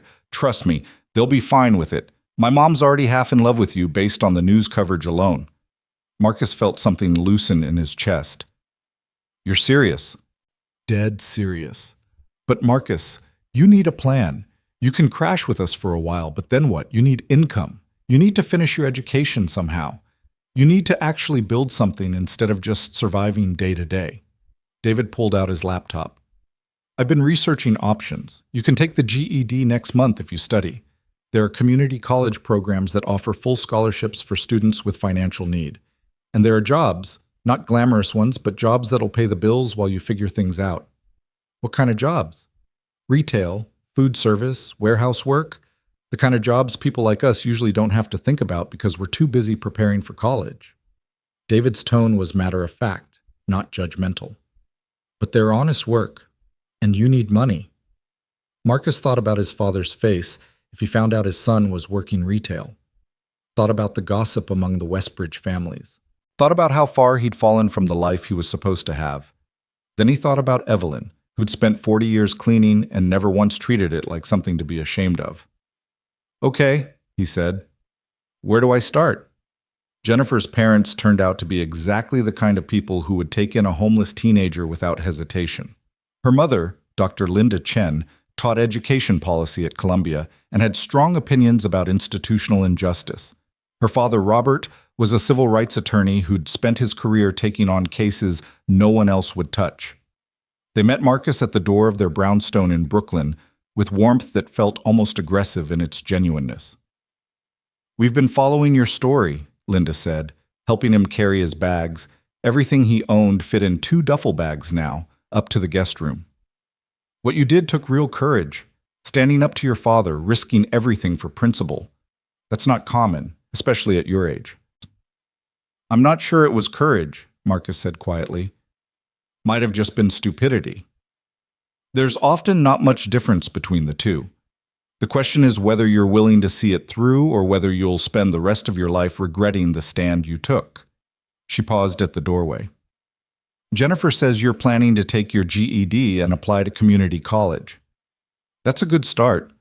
But Marcus, I want you to understand something. The road you're on now, it's going to be harder than anything you've experienced. You're going to be working while studying. You're going to be around people who didn't grow up with privilege. You're going to face prejudice in reverse. People who'll assume you're just a rich kid slumming it, that you'll give up the moment things get difficult. You'll have to prove yourself over and over again. Are you ready for that?" Marcus thought about the morning sessions with Evelyn, about learning to think instead of just coasting, about discovering that the hardest work was also the most meaningful.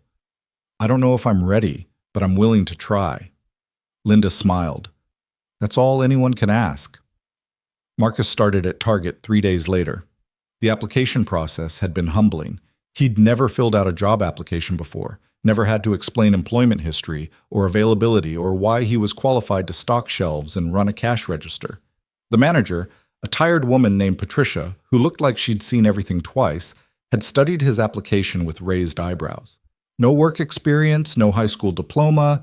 You're Richard Thornhill's son, aren't you? Saw you on the news. Yes, ma'am. And you actually want to work here? This isn't some social experiment or charity case thing. I need money. I need a job. If you'll hire me, I'll show up on time and work hard. That's all I can promise. Patricia had studied him for a long moment, then shrugged. Fine. Minimum wage, part-time to start, and if you're even 5 minutes late, you're done. Can you handle that? Yes, ma'am. The first day was brutal. Not because the work was physically difficult, though 8 hours on his feet left Marcus limping, but because of the complete inversion of his previous life. He was taking orders from people who would have been invisible to him 6 months ago. He was cleaning up messes that customers left without thinking. He was being treated like he was interchangeable, replaceable, barely worth noticing, and it was exactly what he needed. His coworker during training was a woman named Maria, mid-40s, who'd been at Target for 12 years while raising 3 kids on her own.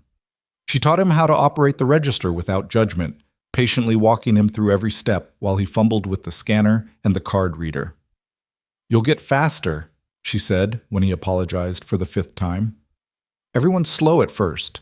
Just focus on being accurate. Speed comes later. During their break, she asked him about the news coverage. That was really you? The kid who got expelled for defending the janitor? Yeah. That was brave. Stupid, maybe, but brave.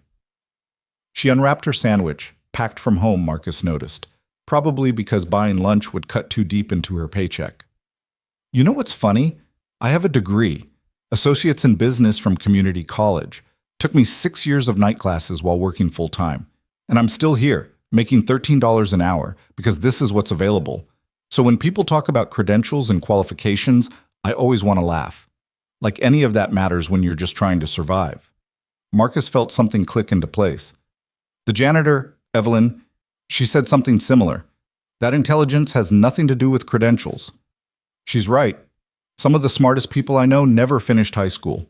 Some of the dumbest have multiple degrees. It's about whether you're willing to think, to learn, to keep growing. Everything else is just paperwork. He went home, to Jennifer's home, exhausted and sore, smelling like cleaning products and feeling like he'd accomplished something real for the first time in weeks. Jennifer's father made dinner while her mother grilled Marcus about his first day with the kind of detailed questions that showed genuine interest. How did it feel? Linda asked. Being on the other side of the service counter? Humbling and kind of clarifying, like I finally understand what Evelyn was trying to teach me about seeing people instead of just looking through them. That's good.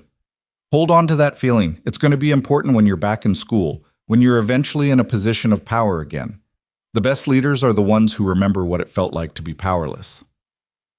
Marcus started studying for his GED in whatever time he wasn't working. The test covered 5 subjects: math, science, social studies, reasoning through language arts, and reading. Most of it was review, material he should have mastered years ago but had ignored while coasting through Westbridge. Now, sitting at Jennifer's kitchen table with borrowed textbooks, he attacked it with the intensity of someone who had something to prove. Evelyn called once a week to check on his progress. She'd found work at another school across town, less pay, longer hours, but employment nonetheless. They'd meet for coffee on Sundays, their new version of the morning sessions, and she'd quiz him on what he was learning. You're doing good work, she said one Sunday in late March, reviewing his practice test results. But you're still thinking like a student trying to pass a test instead of like someone trying to actually understand the material. What's the difference? Marcus thought about it.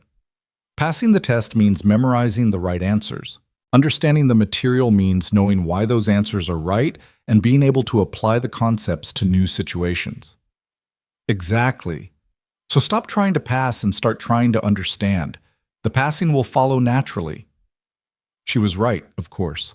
When Marcus shifted his focus from test prep to genuine comprehension, everything became easier. Not because the material was simple, but because he was approaching it with curiosity instead of anxiety. He took the GED in early April, walked out of the testing center with no idea whether he'd passed, but feeling like he'd given it everything he had. The results came back 2 weeks later, passed all 5 sections with scores high enough to qualify for college admission. Jennifer's family threw him a small celebration that felt more meaningful than his high school graduation would have been. Linda gave him a used laptop for college applications. Robert helped him navigate financial aid forms. Jennifer made a cake that said GED champion in slightly lopsided letters. "I'm proud of you," she said later that night when the celebration had wound down and they were cleaning up. "You could have given up, gone back to your father, taken the easy path, but you didn't. Wasn't sure I had a choice. There's always a choice. That's what Evelyn taught you, right? That the hardest part isn't the work itself, but choosing to do the work instead of running from it." Marcus applied to 3 community colleges in the area, got accepted to all 3 with enough financial aid to cover tuition and books, chose the one closest to Jennifer's house and his job, the one with the best transfer agreements to 4-year universities. His father's silence had been complete for months, but Marcus felt it most acutely on the day he got his acceptance letters. This should have been a moment they shared. His father should have been proud, should have called to congratulate him, should have acknowledged that his son had fought his way back from rock bottom without any help. But Richard Thornhill had always been better at disappointment than pride. Marcus started at LaGuardia Community College in the fall, and it was like entering an entirely different world from Westbridge. The students were older, more diverse, juggling jobs and families alongside their classes. The professors didn't care about his last name. Half of them had probably never heard of Richard Thornhill anyway, and graded him on the actual work he produced. It was harder than Westbridge had ever been. Not because the material was more difficult, but because there were no safety nets.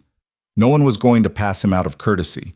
No one was going to make accommodations because of who his father was.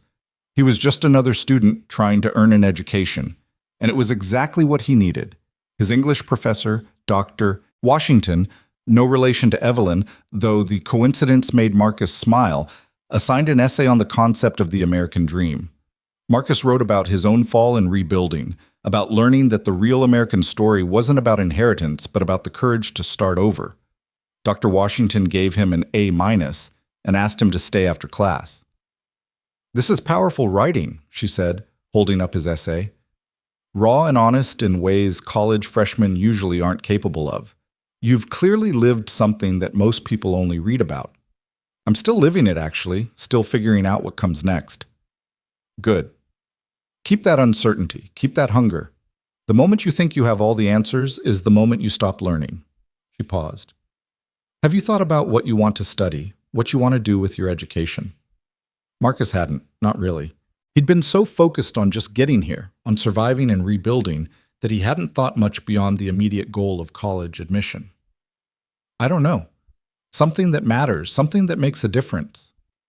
"Then I'd suggest you consider education policy, social work, law, fields where you can use your experience, both the privilege you started with and the struggle you've gone through, to help other people navigate systems that aren't designed for them. We need people who understand both sides, who've lived in both worlds." The idea planted itself in Marcus's mind and grew. He started researching education policy programs, reading about reform efforts, thinking about how someone with his unique perspective might be able to contribute to changing the systems that had failed so many people. He was working a closing shift at Target in October when his manager Patricia called him into her office. He'd been half expecting this. His grades were good, but his availability for work had become more limited as his course load increased. Maybe she was letting him go. Instead, she gestured for him to sit down and studied him with an expression he couldn't read. "I got a phone call today," she said. "From your father." Marcus felt ice flood his veins. What did he want? He wanted to know how you were doing, whether you were reliable, whether you'd shown any signs of giving up or coming back to him. She leaned back in her chair. "He also offered me a substantial amount of money to fire you, to make your life difficult enough that you'd have no choice but to go crawling back." The betrayal hit Marcus like a physical blow. His father was actively trying to sabotage him, to force him back into dependence. "Are you going to?" he asked quietly. Patricia laughed, sharp and short. Hell no. I told him that you're one of my best workers despite having zero experience when you started. I told him you show up on time, work hard, and treat your coworkers with respect. And I told him that any father who would try to sabotage his own son's attempts to build an independent life was exactly the kind of person I wanted nothing to do with. Marcus felt his eyes burn. You could have used that money. Sure, but I couldn't use the person I'd have to become to take it.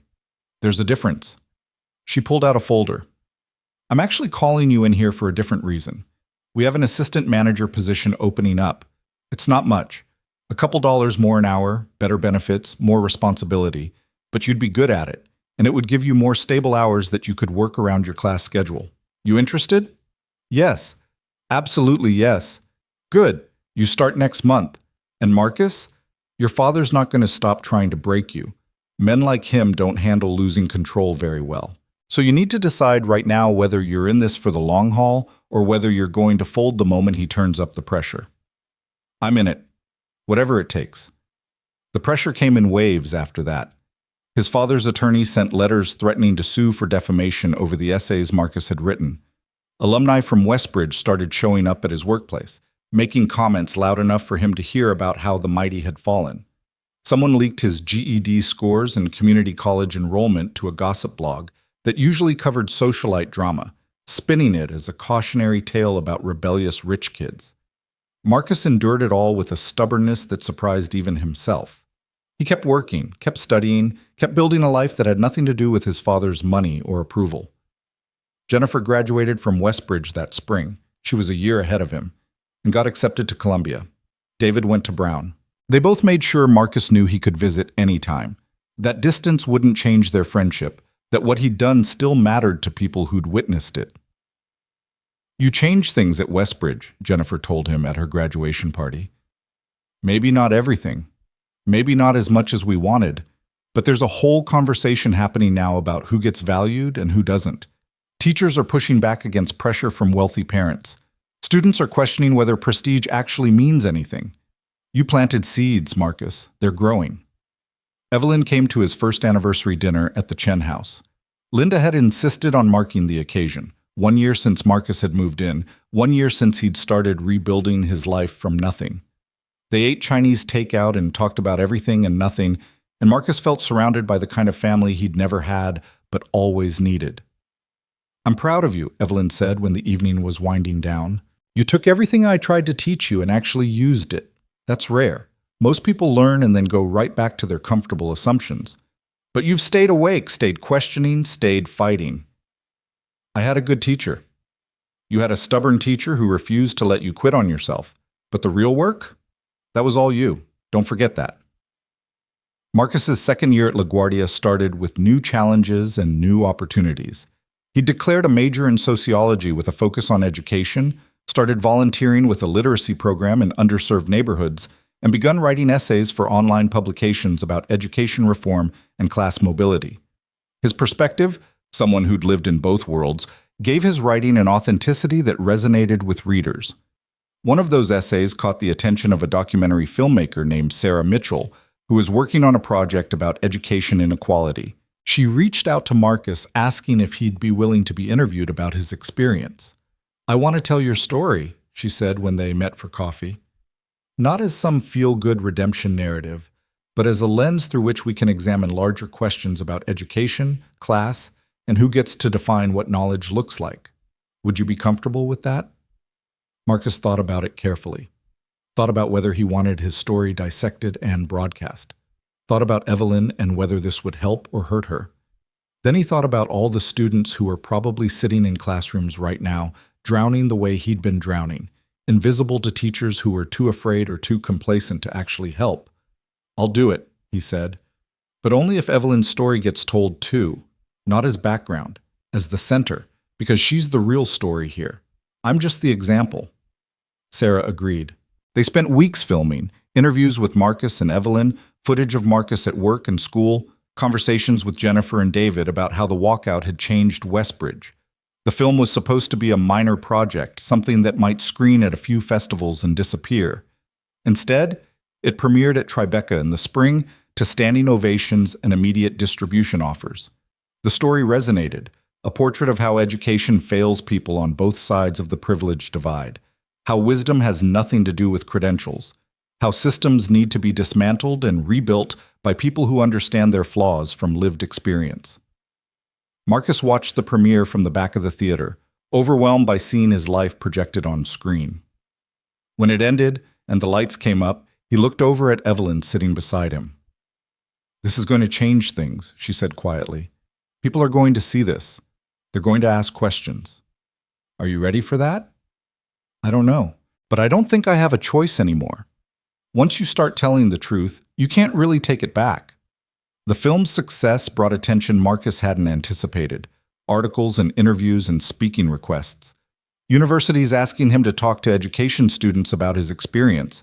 Organizations working on education reform inviting him to join their boards. And eventually, inevitably, a message from his father.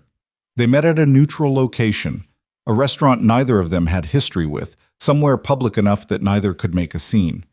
Richard Thornhill looked older than Marcus remembered, more tired, though whether that was actual age or just Marcus seeing him more clearly was impossible to say. "I watched the documentary," his father said without preamble. "The whole thing, twice." And I still think you made a mistake. I think you threw away opportunities most people would kill for. I think you damaged your future and embarrassed this family for no good reason." He paused, choosing words carefully. "But I also saw something I didn't expect to see. I saw someone who actually believes in something, who's willing to sacrifice comfort for principle. That's rare. Even if I think you're wrong, I have to respect the commitment." Marcus felt something loosen in his chest. Not forgiveness, not reconciliation, but acknowledgement. "I don't need your approval," he said. "I stopped needing it when I realized I could respect myself without it. But if you're offering something that looks like understanding, I'll take it. I'm not offering anything except honesty. I don't understand your choices. I don't agree with them. But I can see that you've built something real, something that matters to you. That's more than most people manage." They talked for an hour, and it was the longest conversation they'd had in years. Not a reconciliation, not a healing, just two people who'd grown in different directions acknowledging that the distance between them might be permanent but didn't have to be hostile. When they parted, his father said one more thing. "That woman, the janitor, Evelyn, she taught you more than I ever did. I'm not sure I can admit that to anyone else, but I can admit it to you." Marcus walked away from that meeting feeling like something had shifted. Not fixed, not resolved, but shifted into a new configuration that might someday become something like peace. He graduated from LaGuardia 2 years later with honors and a full scholarship to Columbia for his bachelor's degree. Linda Chen handed him his acceptance letter with tears in her eyes, and Robert insisted on taking everyone out to celebrate. Evelyn came to his graduation, sitting in the audience beside Jennifer's family, and when Marcus walked across the stage to receive his diploma, he caught her eye and saw pride that needed no words. The road ahead was still uncertain.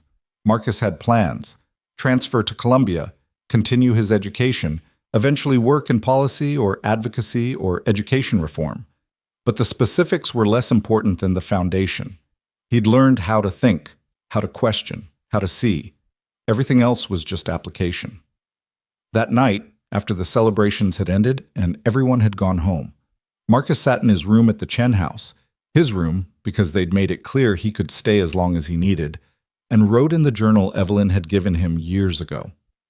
He wrote about the journey from that first morning in the janitor's closet to this moment, about learning that education had nothing to do with expensive schools and everything to do with the courage to admit what you don't know, about discovering that the most valuable teachers are often the ones the world has decided not to see, about understanding that real wisdom begins not with answers, but with the humility to ask better questions. He wrote until his hand cramped and his eyes burned, trying to capture something that felt too large for words. And when he finally set down his pen, Marcus realized something that made him smile. He was no longer Richard Thornhill's son. He was no longer the rich kid who'd thrown everything away. He was no longer defined by privilege or by its absence. He was just Marcus. Someone who'd been lost and found himself. Someone who'd learned to see.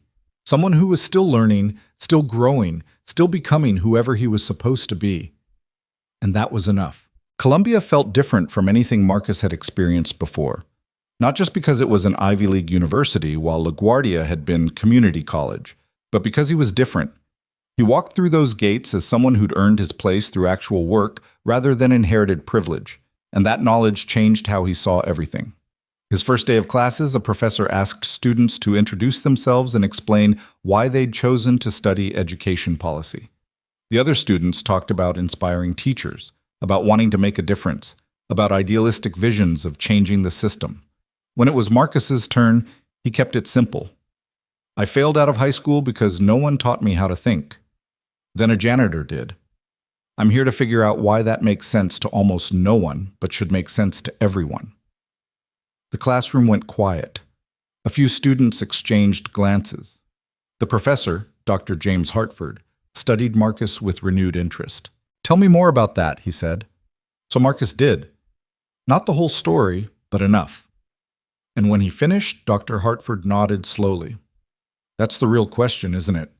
Why we've built an education system that values credentials over capability, that respects titles more than wisdom, that can't recognize a teacher when she's standing right in front of us holding a mop instead of a degree.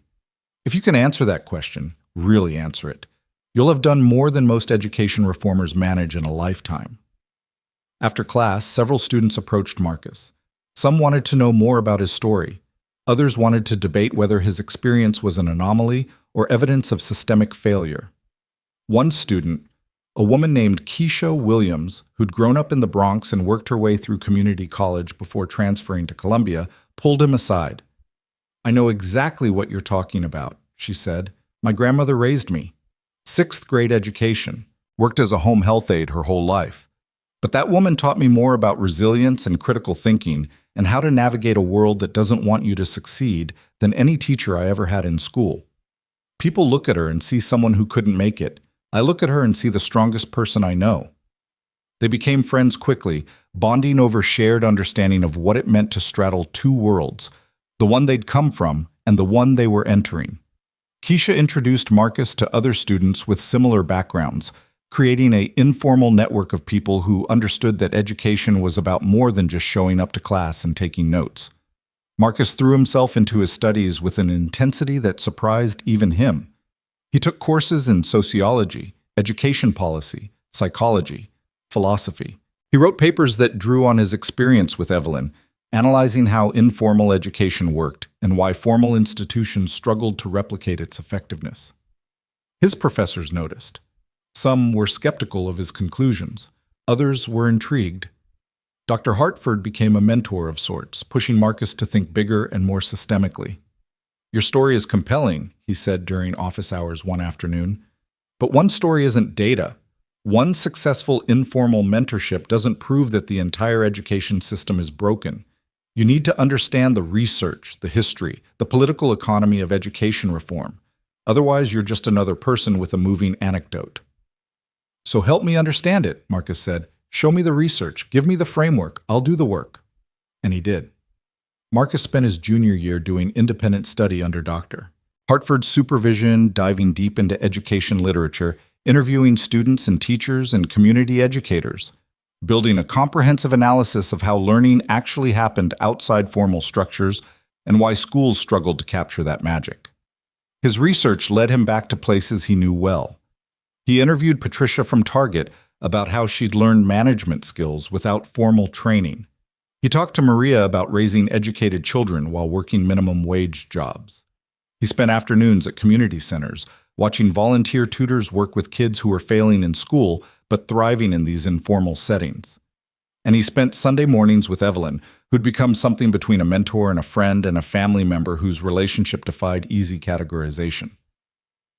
"You're trying to systematize something that can't be systematized," she told him one morning over coffee. "That's the problem with all education reform. People want to bottle what works and distribute it to everyone.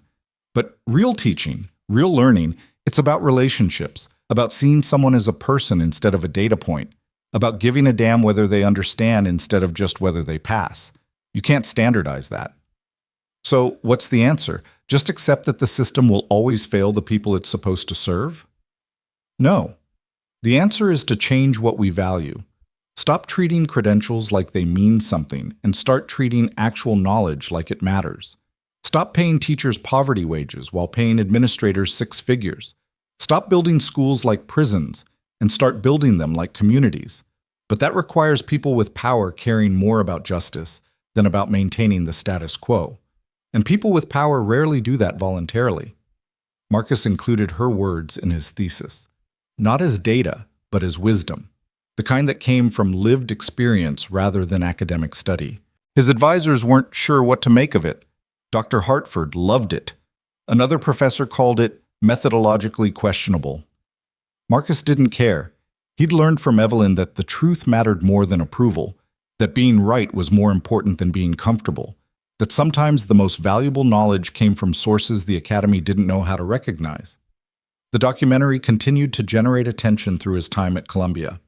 Sarah had updated it with footage from Marcus's college years showing the long-term impact of that moment in the janitor's closet. It screened at universities and education conferences. People started using it in teacher training programs as an example of how to actually see students instead of just processing them. And inevitably, it reached people who had the power to do something with the lessons it taught.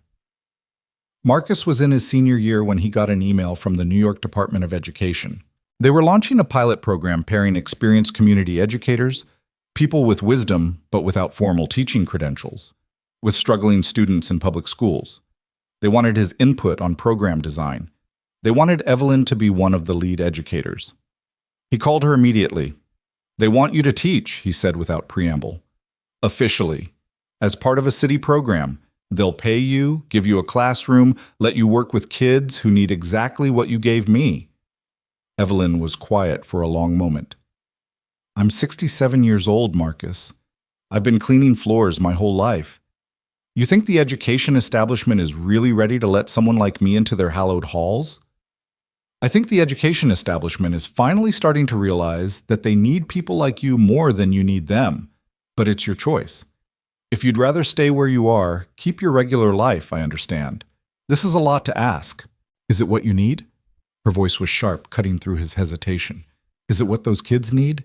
Because if it is, then my comfort doesn't matter much." "It's what they need. The research is clear.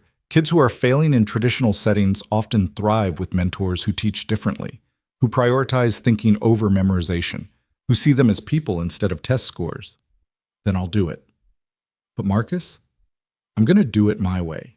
No scripts, no standardized curriculum, no pretending that teaching is about filling empty vessels with information. If they want me, they get the real thing, or they get nothing." The program launched that fall with 10 community educators working with 200 struggling students across 5 schools. Evelyn was assigned to a high school in Queens where 60% of students were failing at least one core class. She set up her classroom exactly the way she'd set up that janitor's closet years ago. A few chairs, a table, books everywhere, coffee, always brewing. Marcus visited during the first week to see how it was going. He found her sitting with 3 students, all boys, all labeled as behavioral problems by their regular teachers. She was making them read aloud from Ta-Nehisi Coates and stopping them every few sentences to ask what the words actually meant. "Don't just say what you think I want to hear," she was telling one kid who'd tried to give a generic answer. "Tell me what you actually think, even if it's, I don't understand this, especially if it's that. Because that's where real learning starts, admitting what you don't know." The kid, who looked like he'd spent years perfecting his defensive slouch, sat up a little straighter. "Okay, real talk? I don't get what he means about the dream. Like, the American dream? Why is he capitalizing it like it's something specific?" Evelyn's face lit up. "That's exactly the right question. Let's dig into that." Marcus watched them work for an hour, seeing the same transformation he'd experienced years ago.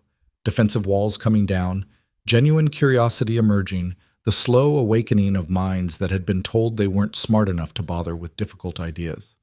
When the session ended and the students left, Evelyn turned to Marcus with a tired smile. "This is the hardest thing I've ever done," she said, "and the best.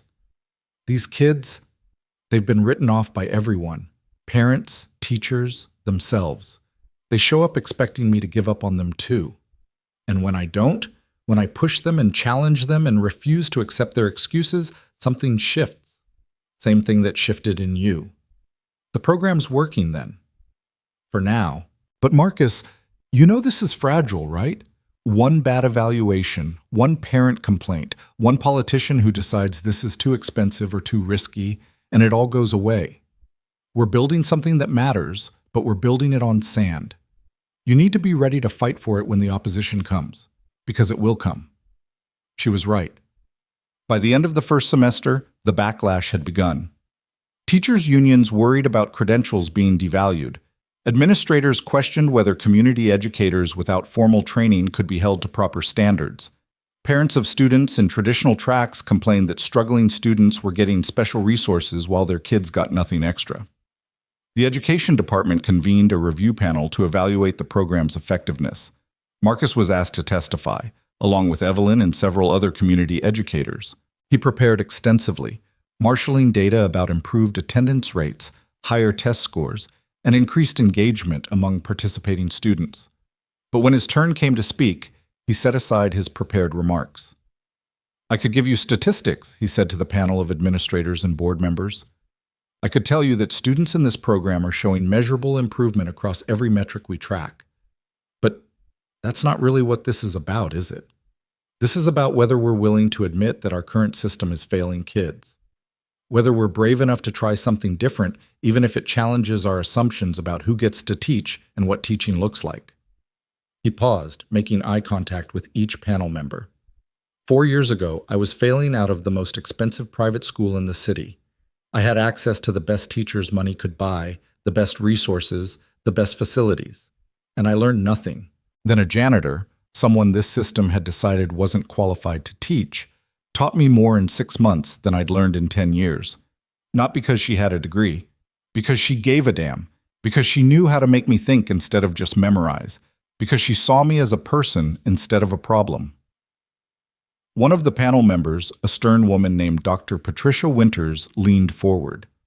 "Mr. Thornhill, no one is questioning the value of your personal experience, but we have to consider scalability. How do we ensure quality control without credentials? How do we hold community educators accountable? The same way you hold regular teachers accountable, by evaluating whether students are learning, whether they're engaged, whether they're developing critical thinking skills instead of just passing tests. The current system holds teachers accountable to standardized metrics that don't actually measure education. They measure compliance." Maybe that's the real problem. The hearing lasted 3 hours. Evelyn spoke eloquently about pedagogy and engagement. Other community educators shared stories of transformed students. Research professors presented data showing the program's effectiveness. But Marcus knew from the expressions around the table that data and stories might not be enough. Change was scary, especially change that challenged fundamental assumptions about expertise and authority. The decision came down a month later. The program would continue, but with modifications. Community educators would be required to complete a certification course. They'd work under supervision of credentialed teachers. Their autonomy would be limited. It wasn't a death blow. But it wasn't the victory they'd hoped for either. "They're afraid," Evelyn said when Marcus called to tell her the news. "Afraid of what it means if people like me can teach as well as or better than people with master's degrees. Afraid of how that challenges the entire edifice of professional education." So they compromise. They add requirements that feel like quality control, but are really about maintaining gatekeeping. So what do? We keep working. We prove that even with their restrictions, this approach works better than what they've been doing. And we document everything so that when the next opportunity comes to push for real change, we have the evidence they can't ignore. Marcus graduated from Columbia that spring with highest honors and job offers from 3 different education nonprofits. But he turned them all down in favor of something else. A fellowship at Dr. Hartford's Research Institute that would let him continue studying informal education while working directly with programs like Evelyn's. "You could make more money at any of those nonprofits," Dr. Hartford pointed out. "Better benefits, more prestige." "I don't need prestige. I had that and it was worthless. I need to do work that matters, work that might actually change something." Jennifer and David both came to his graduation, taking time off from their own demanding careers. Jennifer was doing civil rights law. David was in graduate school studying philosophy.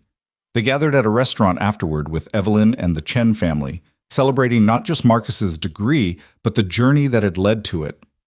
"Remember when you showed up at our study group barely knowing how to participate in a discussion?" David said, raising his glass. "Look at you now, about to become an actual education researcher." "Remember when you stood on that fountain and gave that speech?" Jennifer added. "That was the moment I realized you were for real, that this wasn't just some temporary rebellion, but an actual transformation." Marcus looked around the table at the people who'd helped him become whoever he was now becoming. The Chen family who'd given him shelter when he had nothing. Jennifer and David, who'd stood beside him when standing alone would have been easier. Dr. Hartford, who'd pushed him to think bigger and more rigorously. And Evelyn, who'd started it all by refusing to look away from a drowning kid in an empty hallway. "I couldn't have done any of this without all of you," he said quietly. "You saved my life. All of you.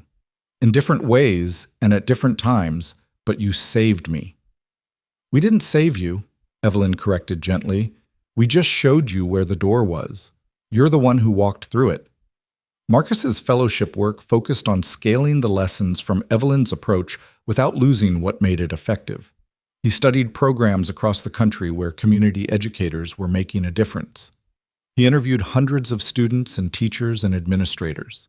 He built frameworks for understanding what made informal education work and why formal systems struggled to replicate it. His research led to publications in major education journals, to speaking invitations at conferences, to consultations with school districts trying to reform their approaches. Slowly, carefully, he was building a body of work that made the case for rethinking fundamental assumptions about teaching and learning. 2 years into his fellowship, Marcus got a call from the Department of Education. They wanted to expand the community educator program significantly. They wanted his help designing the expansion. They wanted Evelyn to train the new cohort of educators. "This is what we've been working toward," Dr. Hartford said when Marcus told him the news. "This is how change happens, not all at once, but in incremental steps that build on each other. You should be proud." Marcus should have been. This was validation, evidence that the stand he'd taken years ago in a high school quad had led somewhere meaningful, proof that sacrifice for principle could actually produce results. But he felt oddly hollow. He met Evelyn for coffee to discuss the expansion plans. She was 70 now, moving a little slower but still sharp as ever, still teaching her students with the same intensity she'd brought to that janitor's closet. "You don't seem excited," she observed, studying his face. "This is what you wanted. What we've been fighting for. Why the long face?" Marcus struggled to articulate the feeling. "I think I'm realizing that even when you win, even when you create change, it's never as complete as you hoped it would be. The program's expanding, but it's still a program, still operating within a system that fundamentally doesn't value what we're trying to do. We're making a difference for some kids. But what about all the others? What about the system itself that keeps producing the same failures?" Evelyn was quiet for a long moment, then smiled. "You're finally understanding the real lesson. Change is never finished. It's not something you accomplish and then move on from. It's something you keep working at, every day, knowing that you'll never see the full results, but doing it anyway because it's right. That's what real commitment looks like. Not dramatic gestures, but daily choices to keep pushing even when progress is slow and incomplete." "So we just accept that the system will always be broken?" "No. We accept that fixing the system is the work of generations, not individuals. We do our part. We push as far as we can, and we trust that others will pick up where we leave off and push a little further. That's how real change happens. Not through revolutionary moments, but through accumulated effort over time." She reached across the table and took his hand. "You changed your life. You helped change mine. You've influenced how hundreds of students think about learning and how dozens of educators approach teaching. That matters, Marcus. It matters even if it's not everything, even if the fight continues. You get that, right?" He did. Slowly, gradually, he did. The program expansion launched the following fall with 50 community educators working in schools across the city. Evelyn led the training, teaching other educators her approach, not as a script to follow, but as a philosophy to embody. See students as people. Prioritize thinking over memorization. Challenge instead of coddling. Believe in potential even when the world has given up. Marcus documented everything, building case studies and research frameworks that would outlast any individual program. He wrote a book synthesizing his research and experience titled The Invisible Teachers: What We Learn When We Stop Looking for Credentials and Start Looking for Wisdom. The book wasn't a bestseller, but it found its audience: educators frustrated with standardized approaches, administrators looking for alternatives, parents desperate to help kids who were drowning in traditional schools. It sparked conversations in education schools and policy circles. It became required reading in some teacher training programs. And it brought Marcus something he hadn't expected: a letter from his father. They met again, same neutral restaurant, 3 years after their last conversation. Richard Thornhill looked older still, but there was something different in his expression now, something that might have been respect. "I read your book," he said, "cover to cover, twice. And I've been thinking about something you wrote, about how the hardest thing for people with power is admitting that their power came from systems that were unjust, that their success wasn't just earned but was built on structures that kept other people down. I didn't expect you to read it, let alone think about it. I didn't expect to either, but your mother sent it to me, said I should understand what my son had become. So I read it, and..." He paused, choosing words carefully. "I've spent my entire life believing that success was purely meritocratic, that I built my company through hard work and intelligence and vision. And those things mattered. But so did the fact that I had access to capital, to networks, to opportunities that most people never get. I was playing a game where the rules favored me from the start, and I spent decades pretending that wasn't true." Marcus felt something shift in his chest. Not forgiveness, not reconciliation, but recognition that his father was actually hearing him. "So what do you do with that knowledge?" Marcus asked. "Once you see it clearly, once you understand how the system actually works, what do you do?" "That's what I wanted to ask you. Because I'm 73 years old, Marcus. I've built an empire, made billions, influenced markets and politics and industries, but I'm not sure I've ever done anything that actually mattered. Not the way your work matters. Not the way what you're building with that woman, with Evelyn, actually matters. So I'm asking, what should someone like me do with the power I have and the time I have left?" Marcus thought about all the anger he'd carried toward his father, all the disappointment and betrayal and years of feeling unseen. Thought about how easy it would be to say something cutting, to turn away this late olive branch. Then he thought about what Evelyn had taught him, that change happened through accumulated effort, that you worked with whoever was willing to work with you. That principle meant more than pride. "You use your resources to support the work that's actually making a difference," he said. "You fund programs like the one Evelyn's running. You push other wealthy people to do the same. You use your influence to change policy, to shift how we think about education and merit and who deserves opportunities. You don't get credit for being a hero. You just do the work because it's right." His father nodded slowly. "I can do that. I want to do that." He paused. "I'm not asking for forgiveness. I know I failed you in fundamental ways, but if you'll let me, I'd like to be part of what you're building. Not to control it, not to take credit, just to help however I can." Marcus felt tears burn his eyes. "Okay, let's try that.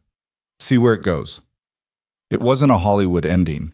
They didn't hug and reconcile and become close, but they started meeting monthly, his father learning about the work Marcus was doing, writing checks to programs that needed funding, using his connections to open doors that had been closed. Slowly, carefully, building something that looked like partnership, if not quite like family.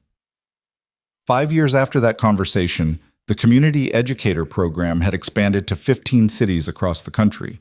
Evelyn had trained over 200 educators, establishing a pedagogy that was being studied and replicated. The research Marcus had conducted was influencing policy at state and national levels, and Marcus himself had become someone he never expected to be, not a wealthy heir or a dropout failure, but an education reformer whose work was grounded in lived experience and rigorous research. Someone who understood both sides of the privilege divide and could translate between them. He was 32 when he got the call from the Department of Education in Washington. They wanted him to lead a new national initiative on education equity. It was exactly the kind of position that could allow him to influence policy at the highest levels. He called Evelyn before making any decision. "It's a big job," she said after he explained the offer. Important job. Could let you make real changes.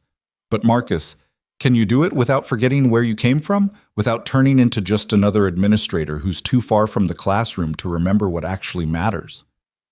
I don't know. That's why I'm asking you. Then here's my advice. Take the job if you promise to keep teaching. One class, one semester a year, with students who are struggling the way you were struggling. Keep yourself grounded in the reality of what we're actually trying to fix. Do that, and maybe you can be the kind of leader who doesn't lose sight of what matters. Marcus took the job, and he kept the promise. Every fall, he taught a seminar at a community college somewhere in the country, working with students who were fighting their way toward education despite every obstacle the system put in their path. He learned their stories. He fought for their success. He let their struggles inform every policy decision he made. His father's health began declining when Marcus was 35. Cancer, aggressive, and unforgiving. They had 2 years of difficult conversations, awkward reconciliations, the slow work of repairing damage that had been accumulating for decades. Near the end, Richard Thornhill called Marcus to his bedside. "I'm leaving most of my estate to the foundation we set up," he said, his voice weak but clear. "The one funding education programs like Evelyn's. You'll run it when I'm gone. Use the money to do what we should have been doing all along, leveling the playing field, giving kids real opportunities, supporting teachers who actually know how to teach." "Dad, let me finish. I was wrong about almost everything. Wrong about education, wrong about what matters, wrong about you. The only thing I did right was cutting you off that one time, and even that was for the wrong reasons. But you took that moment and built something real from it, built yourself into someone worth being. That's more than I ever managed." He paused, breathing labored. "I'm proud of you, Marcus. I should have said it years ago, but I'm saying it now. I'm proud of who you became." Marcus held his father's hand and cried, grief mixed with gratitude, mixed with the complicated relief of finally being seen. The funeral was large and formal, full of business associates and politicians, and people who'd known Richard Thornhill as a powerful man. But at Marcus's request, they held a second, smaller memorial where Evelyn spoke about how one person's willingness to change late in life had funded programs that were helping thousands of students. "He wasn't a perfect man," she said to the small gathering of educators and students who'd benefited from the foundation's work. "But he was willing to learn, willing to admit he'd been wrong, willing to use what he had to support what mattered. That's more than most powerful people ever manage. We honor him by continuing the work he helped make possible." Marcus was 40 when he realized he'd somehow become exactly the kind of person he'd needed when he was 17. He was directing federal education policy, running his father's foundation, teaching and writing and speaking about education reform. He had influence and resources and a platform. But the work that mattered most was still the small stuff. The individual students he mentored who reminded him of his younger self. The teachers he supported who were trying to do it right despite system pressure to do it fast. The programs he funded that were trying to prove what Evelyn had always known. That wisdom had nothing to do with credentials and everything to do with the courage to see clearly and teach honestly. Evelyn was 82 when Marcus threw her a birthday party that was really a celebration of everything she'd built. Hundreds of students she'd taught over the years, dozens of educators she'd trained, administrators and policymakers who'd learned from her approach. Marcus stood to give the toast, looking at this woman who'd changed his life by refusing to look away from a drowning kid in an empty hallway. 15 years ago, you saw someone who was failing at everything and decided I was worth saving. You didn't have to. I wasn't your problem. I wasn't your responsibility. But you saw me anyway, and you taught me the most important lesson anyone ever taught me. That real education isn't about filling heads with facts. It's about teaching people how to think, how to see, how to be fully awake and present in their own lives. He paused, his voice catching. Everything I am, everything I've built, everything I've done that matters. It started in a janitor's closet at 5 in the morning with a woman the world had decided was invisible. You taught me to see. And then you taught me that once you can see clearly, you have a responsibility to help others see too. That's the real work. That's the work we're all still doing. Thank you for starting it. Or thank you for never giving up. Thank you for proving that the most important teachers are often the ones no one thinks to notice. The room erupted in applause. Evelyn stood, smiling that knowing smile Marcus had seen 1,000 times, and raised her glass. You all want to thank me? Then go out and see someone who's drowning. See them, help them, teach them how to save themselves. That's the real thanks. That's how this work continues. One person at a time, one moment of genuine seeing at a time, building something better than what we inherited. Marcus left that party feeling the weight and the gift of the life he'd somehow built. It wasn't the life his father had planned for him. It wasn't the comfortable path of inherited privilege, but it was real. It was meaningful. It was his. He still taught his annual seminar, still met with students who were struggling, still funded programs that were trying to change how education worked, still wrote and researched and pushed for reform even when progress was slow and opposition was fierce. And every Sunday morning, when his schedule allowed, he still met Evelyn for coffee. She was slower now, her hands shaking slightly as she raised her cup, but her mind was as sharp as ever. They talked about books and ideas and the state of education and the students they were both working with. You ever regret it? Marcus asked one morning. Taking a chance on some rich kid who was failing everything, risking your job, your livelihood, your peace? Evelyn smiled. Not for a second. You know why? Because you proved something I always believed but couldn't demonstrate. That people aren't defined by where they start. They're defined by whether they're willing to grow. You were willing, that's all that mattered. I had a good teacher. You had a stubborn old woman who refused to let you quit on yourself. But the real teaching? That was you teaching yourself. I just showed you it was possible.